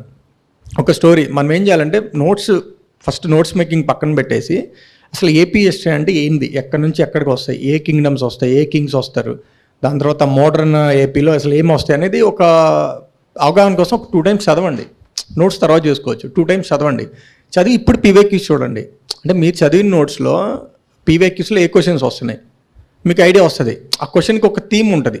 జనరల్గా ఏంటంటే మనం కింగ్డమ్ అంటే హిస్టరీ అనగానే, లేకపోతే విజయనగర కింగ్డమ్ అనగానే కింగ్ ఎవరు, కింగ్ ఎంతమందిని పెళ్లి చేసుకున్నాడు, ఫస్ట్ భార్య కొడుకు ఎవరు, సెకండ్ భార్య, ఇవి అసలు ఎగ్జామ్లో అడగడు. కానీ అది మనం చదువుతాం. ఎగ్జామ్లో ఏమడుగుతాడు, విజయనగర టైంలో ఏ గుళ్ళు కట్టారు, ఆ గుడి ఇంపార్టెన్స్ ఏంటి, అప్పట్లో అడ్మినిస్ట్రేషన్ ఎలా నడిచేది, ఇవి ఎక్కువ ఇంపార్టెన్స్ ఎగ్జామ్లో. అవి మీకు ఎలా తెలుస్తాయి అంటే ఒకసారి మీరు ఆ సిలబస్ అంతా అంటే సబ్జెక్ట్ చదివాక పీవైక్యూస్కి వెళ్ళారనుకోండి, మీకు తెలుస్తుంది ఓకే ఎగ్జామినర్ వీటిని కాకుండా వీటి మీద ఎక్కువ ఫోకస్ చేస్తాడని. కన్సెన్స్గా దాని మీద నోట్స్ చేసుకోండి. సో దట్ మీకు నోట్స్ తక్కువ అయిపోతుంది. లేదంటే ఫస్ట్ పేజ్ నుంచి లాస్ట్ పేజ్ వరకు నోట్స్ అన్న పేరుతో మళ్ళీ మనం ఒక 100 పేజీలు రాసేస్తాం. సేమ్ ఆ బుక్ బదులు ఈ బుక్ కొనుక్కోవాలి నెక్స్ట్, అంతే, తేడా ఏం ఉండదు. యాక్చువల్గా ఇందాక 3 లిస్టులు చెప్పాడు కదా, కాంకరెంట్ లిస్టు, స్టేట్ లిస్టులో ఫ్యాక్టరీస్ అని ఉంటుంది, ఇండస్ట్రీస్ అని ఉంటాయి. సేమ్ నార్మల్గా మనం చూస్తే పేర్లు ఒకటే, ఇండస్ట్రీస్ ఫ్యాక్టరీస్ అనేది, కానీ 2 వేరువేరులో ఉంటాయి. ఫ్యాక్టరీస్ అనేది వచ్చేసి కాంకరెంట్ లిస్ట్లో ఉంటుంది, ఇండస్ట్రీస్ వచ్చేసి స్టేట్ లిస్ట్లో ఉంటుంది. కానీ మనం నార్మల్గా అది అబ్జర్వ్ చేయకుండా ఎగ్జామ్లో వెళ్ళినప్పుడు వాడిని ఎనామలీగా ఇవ్వచ్చు, స్టేట్ ఫ్యాక్టరీస్ బదులు స్టేట్ ఇండస్ట్రీస్ అని ఇవ్వచ్చు. అప్పుడు ఆటోమేటిక్గా మనం తగ్గబెట్టే అవకాశం ఉంటుంది అన్నమాట. So observing the same silly points, సింపుల్గా ఏం అడుగుతున్నాడు, సోషియో ఎకనామిక్ రిలీజియస్ కండిషన్స్ అని అడిగాడు. సామాజిక ఆర్థిక మత పరిస్థితులు విజయనగర సామ్రాజ్యంలో ఏమున్నాయి, సొసైటీ ఎలా ఉంది, ఉమెన్ పరిస్థితి ఏంటి, ఆ రోజుల్లో వర్ణ సిస్టమ్ ఎలా ఉంది, అంటే క్యాస్ట్ సిస్టమ్ ఎలా ఉంది, లేకపోతే వాళ్ళ పరిస్థితులు ఎలా ఉన్నాయి, ఉమెన్ రోల్ ఏంటి, రిమైనింగ్ వాళ్ళ రోల్ ఏంటి అనేది ఇప్పుడు మనం చూస్తున్నాం కదా సొసైటీ ఎలా ఉందని. ఆ రోజుల్లో సొసైటీ ఎలా ఉందో అబ్జర్వ్ చేసుకొని పీవైక్యూస్ని అలానే అడుగుతాడు. పలానా వాళ్ళ పేర్లు అడిగేసి బ్యాక్గ్రౌండ్లో వాళ్ళు ఏమనేవాళ్ళు అని అడుగుతాడు. సో ఆ రోజుల్లో వాళ్ళు ఏమని పిలిచేవాళ్ళు అని చెప్పేసి. సో అలా మనం 4-5 రాసుకోవాలి. పలానా టైంలో ఓహో వీళ్ళు ఇలా అనేవాళ్ళు, సపోజు ఆహారం అనేవాళ్ళు. ఈ రోజులో మనం స్టేట్ అంటున్నాం కదా, స్టేట్ అంటే ఒక స్టేట్ అడ్మినిస్ట్రేషన్ మొత్తాన్ని రాష్ట్రం అంటాం. అదే మీకు శాతవాహన టైమ్స్లో ఆహారం అంటే ఒక రాష్ట్రం, గోవర్ధన ఆహారము ఇలా అంటారనమాట. సో ఆ పేరు అనేది గోవర్ధన అనేది నాసిక్ దగ్గర ఉన్న పేరు, గోవర్ధన ఆహారం అనేది. మీకు ఎందుకు చెప్తున్నానంటే ఆ రోజుల్లో ఉన్న పదాలు ఏమని పిలిచేవాళ్ళు. అదే మొఘల్ అడ్మినిస్ట్రేషన్కి వచ్చేసరికి సుబేదార్ అంటారు. సుబేదారు, సర్కారు, అడ్మినిస్ట్రేషన్ల పదాలు. సర్కార్ అంటే మొఘల్ అడ్మినిస్ట్రేషన్ కాలంలో ఏమని పిలిచేవాళ్ళు, ఒక జిల్లా యూనిట్ని కలిపి సర్కార్ అనేవాళ్ళు. అలా మీకు ఇంపార్టెంట్ అనేవి ఎక్కడ తెలుస్తాయంటే పీవైక్యూస్ని రివైజ్ చేస్తే, రివైజ్ చేసినప్పుడు ఓ వీడు ఇలా అడుగుతున్నాడు, అడిగే విధానం అడ్మినిస్ట్రేషన్ గురించి ఉంది, మత పరిస్థితుల గురించి ఉంది, లేకపోతే సామాజిక పరిస్థితుల గురించి ఉంది అనేది మీకు ఆ టైంలో తెలుస్తాయి అన్నమాట. వాటిని ఎగ్జామ్లో అడుగుతాడు. ఎవడిని పొడిచాడు, యుద్ధంలో ఎవడు గెలిచాడు అనేది ఈ రోజులు అడగడం మానేశారు. సో అవి రాసుకోవాల్సిన పని లేదు, సిలబస్లో క్లారిటీగా మెన్షన్ చేశాడు అనమాట. అందుకే సిలబస్ని మనం అర్థం చేసుకోవాలి, దాని ప్రకారమే నోట్స్ని కన్సైజ్ చేసుకో. వాడు స్టాండర్డ్ పేపర్ ఎప్పుడు తయారు చేయడు, నార్మల్గా ఇవ్వాలి. ఆన్లైన్ ఎగ్జామ్లు అనేది టీసీఎస్ వాడికి ఎవరికో ఇస్తాడు. ఇచ్చినప్పుడు వాళ్ళు ఏం చేస్తారంటే ఫ్రీక్వెంట్ బుక్ బ్యాంక్ ఉంటుంది అనమాట. అక్కడ ఒక 6 నెలలది ఏదో ఒక ఫ్రీక్వెంట్ క్వశ్చన్స్ అడిగి ఇస్తాడనమాట. అదే మీరు ఆఫ్లైన్ పేపర్ చూడండి, స్ట్రాంగ్గా ఉంటుంది, కరెక్ట్గా ఉంటుంది వచ్చే క్వశ్చన్స్ అనేవి, మీకు అంత యాక్యురేట్గా రిఫ్లెక్ట్ అవ్వవు. సో దీనికి ఒక స్టాండర్డ్గా అడుగుతాడా అనడానికి లేదు. వాడు రోజుకి కనీసము 3 సెషన్లు, అంటే ఒక 4 రోజుల్లో 12 సెషన్లు పెట్టాలి. 12 సెషన్లకి కరెంట్ అఫైర్స్ ఎన్ని క్వశ్చన్లు తీయాలి, వాడు చాలా క్వశ్చన్స్ తీయాల్సిన వచ్చినప్పుడు వాడికి స్టాండర్డ్ క్వశ్చన్స్ దొరకవు. అలాంటప్పుడు ఏముందంటే ఎలిమినేట్ చేయాలి, ఎగ్జామ్ పెట్టి మిమ్మల్ని ఎలిమినేట్ చేయాలి, అంతవరకు వాడు ఏమో. అలాంటప్పుడు ఏం చేస్తాడంటే డిఫరెంట్ క్వశ్చన్స్ మనం అన్ప్రిడిక్టబుల్గా ఉన్నాయి కూడా ఇస్తాడనమాట. ఇప్పుడు మేము చదివాము, మేము గ్రూప్ 2 ఎగ్జామ్ రాసాము, దాంట్లో కరెంట్ అఫైర్స్ అనేవి మాకు వచ్చింది ఆఫ్లైన్ పేపరు. దానికి ఎగ్జాక్ట్గా ఏం అవసరం అవుతాయి అనేది మేము చదువుకొని వెళ్ళాము. ఇవే అడుగుతాడు కొన్ని అడగడని చెప్పేసి. సో మేము ఎలిమినేట్ చేయడానికి అవకాశం ఉంటుంది. ఇక్కడ ఆన్లైన్ ఎగ్జామ్స్లో ఏమవుతుందంటే కొంచెం ఎలిమినేషన్ అనేది తక్కువ ఉంటుంది, ఎందుకంటే స్టాండర్డ్నెస్ లేనప్పుడు ప్రిడిక్టబుల్ చేయలేవు కరెంట్ అఫైర్స్ని. అది మనం కొంచెం ఆలోచించుకోవాలి స్ట్రాటజీ గురించి. మీకేమన్నా జనరల్గా కరెంట్ అఫైర్స్లో ఎలా ఉంటుందంటే, ఇప్పుడు న్యూస్ పేపర్ చదువుతున్నాను, జనరల్గా మన ఫ్రంట్ పేజ్ చదువుతాం, ఇంట్రెస్టింగ్ ఉంటుంది. రెండో పేజ్కి వస్తాం, కొంచెం ఇంట్రెస్టింగ్ ఉంటుంది. లాస్ట్ పేజ్కి వచ్చేసరికి మనకి ఇంట్రెస్ట్ ఉండదు. కానీ కరెంట్ అఫైర్స్ లాస్ట్ పేజ్లో ఉంటాయి, ఎగ్జామ్కి పనికి వచ్చాయి. ఎలా అంటే సపోజ్ స్వచ్ఛ సర్వేక్షణలో సరే గుంటూరుకి సో ర్యాంక్ వచ్చిందని ఉంటుంది. జనరల్గా స్టార్టింగ్లో ఉన్నప్పుడు ఏంటంటే ఇది ఎందుకులే అని వదిలేస్తాం. మనం ఏం చదువుతాం, ఫస్ట్ పేజ్లో చదువుతాం, ఏదో పొలిటికల్ న్యూస్ కానీ ఏదైనా కానీ ఎగ్జామ్లో ఇవన్నీ వదిలేసి లాస్ట్లో ఉన్న న్యూస్ ఏ చిన్న బాక్స్లో ఉంటుంది. బట్ ఎగ్జామ్లో అడుగుతాడు డైరెక్ట్ స్వచ్ఛ సర్వేక్షణ ర్యాంక్లో 4th ర్యాంకు ఏదో వచ్చిందో, లేకపోతే గుంటూరుకి ర్యాంక్ వచ్చిందో ఇలా అడుగుతాడు. సో జనరల్ కరెంట్ అఫైర్స్ ఎగ్జామ్లో వచ్చాయి. నేను పెట్టుకున్న థంబ్ ఏంటంటే చదవడానికి ఏవైతే బోరింగ్ ఉంటాయో అవే కరెంట్ అఫైర్స్. నేను అలాగే చదువుతాను. నేను ఈనాడు వెనక నుంచి చదువుతాను, ఫస్ట్ పేజ్ చదవను అసలుకి, వెనక నుంచి చదువు. ఎందుకంటే వెనక చిన్న చిన్న బాక్సుల్లో ఉంటాయి. మళ్ళీ కొన్ని ఇప్పుడు సీఎం రివ్యూ చేస్తూ ఉంటారు. సీఎం రోజు రివ్యూ చేసినప్పుడు ఈరోజు సపోజ్ రెవెన్యూ మీద రివ్యూ చేశారు అనుకోండి, లేకపోతే గవర్నెన్స్ మీద రివ్యూ చేస్తే అక్కడ ఉంటుంది ఆర్టీజీఎస్, ఈరోజు సో ఆర్టీజీఎస్ ఎలా ఉండాలి, లేకపోతే కీ పర్ఫార్మెన్స్ ఇండికేటర్స్ అని కొత్తగా ఈ గవర్నమెంట్లో గవర్నెన్స్ని డెలివర్ చేయడానికి పెట్టారు. ఇవన్నీ వర్డ్స్ ఏంటంటే మనకు చదివేటప్పుడు, పేపర్ చదివేటప్పుడు అంత అట్రాక్ట్గా అనిపించదు, అదొక డ్రై సబ్జెక్ట్లో అనిపిస్తుంది. కానీ ఎగ్జామ్లో అవి చాలా ఇంపార్టెంట్. అవి అడుగుతారు, ఏ స్టేట్కి ఏ ర్యాంక్ వచ్చింది, అవన్నీ మనం కరెంట్ అఫైర్స్లో ఉన్నప్పుడు చాలా నెగ్లిజెంట్గా చదువుతాం. మనం ఏం చదువుతామంటే ఇరాన్ అమెరికా వార్ జరుగుతుంది, ఎవరు ఎన్ని బాంబులు వేసుకున్నారు, ఎవరి దగ్గర ఎన్ని మిసైల్స్ ఉన్నాయి, ఇవి అంటే జనరల్గా స్టార్టింగ్లో ఉన్న వాళ్ళ గురించి చెప్తున్నాను. అవేంటంటే అసలు ఎగ్జామ్లో అవి ఇర్రెలవెంట్. మనకేంటంటే ఏవైతే ఇవి వెనక్కి అసలు ముందు పీవైక్యూస్ చూస్తే మీకు ఐడియా వస్తుంది ఎందుకు వాడు కరెంట్ అఫైర్స్ అంటే ఏం అడుగుతున్నాడు. ఇప్పుడు క్రికెట్ పేజీ మొత్తం ఉంటుంది, కానీ జనరల్గా ఎగ్జామ్లో క్రికెట్ గురించి అడగడు, బ్యాడ్మింటన్ గురించి అడుగుతాడు, లేకపోతే హాకీ అడుగుతాడు, లేకపోతే ఇండియా ఫైనల్ మొన్న రీసెంట్గా జరిగిన హాకీ ఫైనల్ ఎవరు గెలిచారు, బ్యాడ్మింటన్ ఒక టోర్నమెంట్ ఎవరు గెలిచారు ఇవి అడుగుతాడు. కానీ మన ఫోకస్ అంతా క్రికెట్ మీద ఉంటుంది. అసలు జనరల్ మోస్ట్లీ 99% క్రికెట్ మీద క్వశ్చన్ రాదు స్పోర్ట్స్ కరెంట్ అఫైర్స్లో కూడా. స్పోర్ట్స్ కరెంట్ అఫైర్స్ ఏవైతే ఎగ్జామ్లో అడుగుతాడో అవి మన పేపర్లో ఉన్నా కానీ చదవం. సపోజ్ ఇక్కడ అథ్లెట్స్ జరుగుతాయి ఒకటి నేషనల్ వైడో, లేకపోతే కామన్వెల్త్ గేమ్స్ అని ఆ గేమ్స్ అని జరుగుతాయి. దాంట్లో ఇండియా తరపున ఎవరొకళ్ళు రన్నింగ్ రేస్లో ఫస్ట్ వచ్చి ఉంటారు. అవి అంటే మనం వాళ్ళ పేర్లు మనకు పెద్ద నోటెడ్ ఉండవు కాబట్టి మనం చదవడానికి కూడా ఇంట్రెస్ట్ చూపించాం. సో మనం ఎలా చదువుతాం, ఐపీఎల్ ఎవరు గెలిచారు, మ్యాన్ ఆఫ్ ద సిరీస్ ఇవి చదువుతాం, కానీ ఎగ్జామ్లో అడగడు. సో అది మనకు తెలియాలంటే కరెంట్ అఫైర్స్ ఏది ఎగ్జామ్లో వస్తుంది, ఏది మనకి మార్క్స్ వైజ్ ఇంపార్టెంట్ అంటే మీరు తరువుగా ముందు అసలు పీవైక్యూస్ చూడాలి. చూసినప్పుడు అప్పుడు అర్థమైంది ఓకే స్పోర్ట్స్ కరెంట్ అఫైర్స్లో మనం ఏవైతే నెగ్లిజెంట్ చేస్తాం పేపర్లో అవి చాలా ఇంపార్టెంట్ అని మీకు అర్థమవుతుంది. సో అట్లా మీకు ఒక 10-15 క్వశ్చన్స్ పేపర్ రివైజ్ చేసిన తర్వాత మీరు పేపర్ చదివే విధానం మారిపోద్ది. అప్పుడు మీరు చెప్పిన క్వశ్చన్కి మీరు పేపర్ చదువుతున్న కరెంట్ అఫైర్స్ ఎందుకు రాంగ్ పెడుతున్నారో మీకు ఈజీగా క్లారిటీ వస్తుంది. బేసికలీ కరెంట్ అఫైర్స్ ఎగ్జామ్కి డిఫరెంట్గా అడుగుతాడు. మీరు రైల్వే స్పెసిఫిక్గా అంటున్నారు కాబట్టి ప్రీవియస్ రైల్వే ఎగ్జామ్స్లో ఎలా ఇచ్చారో చూడండి కరెంట్ అఫైర్స్.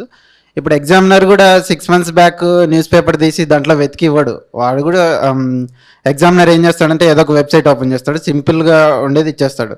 సో మీరు ప్రీవియస్ ఇయర్స్ పేపర్ చూసినప్పుడు ఏ వెబ్సైట్ నుంచి ఇస్తున్నాడో చెక్ చేయండి. ఇప్పుడు కొన్ని వెబ్సైట్స్ ఉన్నాయి, అడ్డా 247, అఫైర్స్ క్లౌడ్, ఇలాంటి వెబ్సైట్స్ ఉంటాయి, జీకే టుడే. సో మీరు అబ్జర్వ్ చేస్తే ఎగ్జామ్కి డిఫరెంట్గా ఉంటుంది. ఇప్పుడు గ్రూప్ 2కి ప్రిలిమ్స్కి ఒకలాగా ఇచ్చాడు, అప్పట్లో మెయిన్స్లో కూడా కరెంట్ అఫైర్స్ ఉండేవి, దానికి ఒకలాగా ఇచ్చాడు. సో రైల్వే ఎగ్జామ్స్కి ఎస్ఎస్సి సిజిఎల్కి డిఫరెంట్గా ఇస్తారు. సో మీరు మెయిన్గా ప్రీవియస్ ఇయర్ క్వశ్చన్స్ ఆ వెబ్సైట్స్ ఫాలో అవ్వండి, సరిపోతుంది. ఈ ఇయర్ మాతో పాటు డీటీగా సెలెక్ట్ అయ్యాడు ఒక అబ్బాయి రాము అని, షౌరత్ రాము. తనకు ఐపీఎస్ కూడా వచ్చింది ఈ ఇయర్. తను తెలుగు మీడియంలో రాసి కొట్టాడు ఐపీఎస్. సో ఇక్కడ మీడియం అనేది డిపెండ్స్. ఇప్పుడు ఇంగ్లీష్ కన్వీనియంట్గా ఉంటే ఇంగ్లీష్ రాసుకోవచ్చు, లేదు ఇంగ్లీష్లో మీరు బాగా స్ట్రగుల్ అవుతున్నారు తెలుగులో రాసి క్లియర్ చేసిన వాళ్ళు కూడా ఉన్నారు. అంతకుముందు ఉదయ కృష్ణారెడ్డి అని మీరు సోషల్ మీడియాలో చూసుంటారు, సార్ ఐపీఎస్ వచ్చింది, సార్ కూడా తెలుగు మీడియంలో రాశారు. రోనంకి గోపాలకృష్ణ అని ఐఏఎస్ సార్ ఉన్నారు, సార్ కూడా తెలుగులో రాశారు. సో ఇక్కడ మీడియం పెద్ద అంటే మీకు సివిల్స్ రాకుండా అడ్డుకోవడానికి మీకు ఇంగ్లీష్ అట్లేం ఉండదు. లేదు ఇంగ్లీష్లో చేయాలనుకుంటే ఇంగ్లీష్ని ఎలా డెవలప్ చేసుకోవాలనేది మన స్టేజ్. రోజు హిందూ పేపర్ చదువుతుంటే 5-6 monthsలోనే మీకే డిఫరెన్స్ తెలుస్తుంది. మీ లాంగ్వేజ్ కానీ వొకాబులరీ కానీ రెగ్యులర్గా హిందూ పేపర్ చదివితే ఇంగ్లీష్ బాగా డెవలప్ చేసుకోవచ్చు. ఇంకా ఆప్షన్ ఎలిమినేషన్ అంటే అదే చెప్పాను, అది ప్యూర్ మన సబ్జెక్ట్ ఎంత బాగా మనకు అర్థమైంది, మనం ఎంత సబ్జెక్ట్ మీద ఎంత కమాండ్ ఉన్నది అక్కడ స్మార్ట్నెస్ హెల్ప్ అవుద్ది. అంతేకాని మనకి సబ్జెక్ట్ మీద కమాండ్ లేనప్పుడు మన ఆప్షన్ ఎలిమినేషన్ అనేది కూడా ఈజీగా చేయలేం. ఒక్కొక్కరు ఒక ట్రిక్ చెప్తారు, నేను ఈ వర్డ్ చూసి ఎలిమినేట్ చేశాను అది చేశాను అని. ఫస్ట్ ప్రిపరేషన్ అనేది మనం స్ట్రాంగ్గా చేసి ఎక్కువ ఎంసీక్యూస్ ప్రాక్టీస్ చేస్తుంటే మనకే తెలిసిపోతుంది option elimination technique.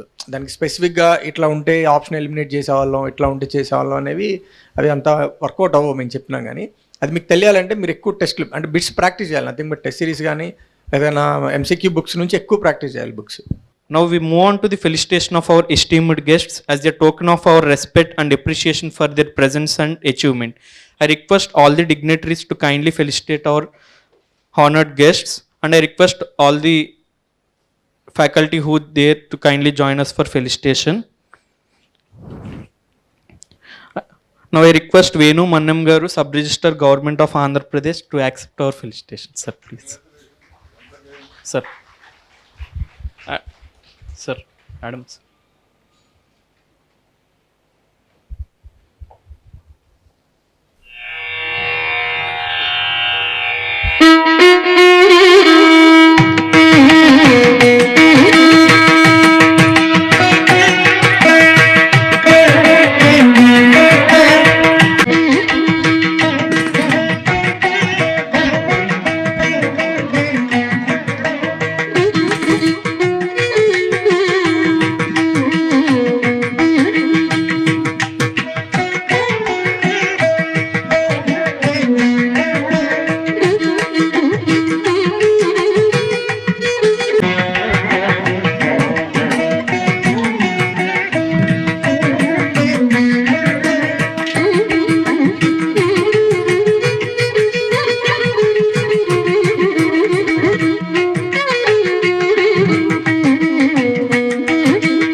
Of this insightful session.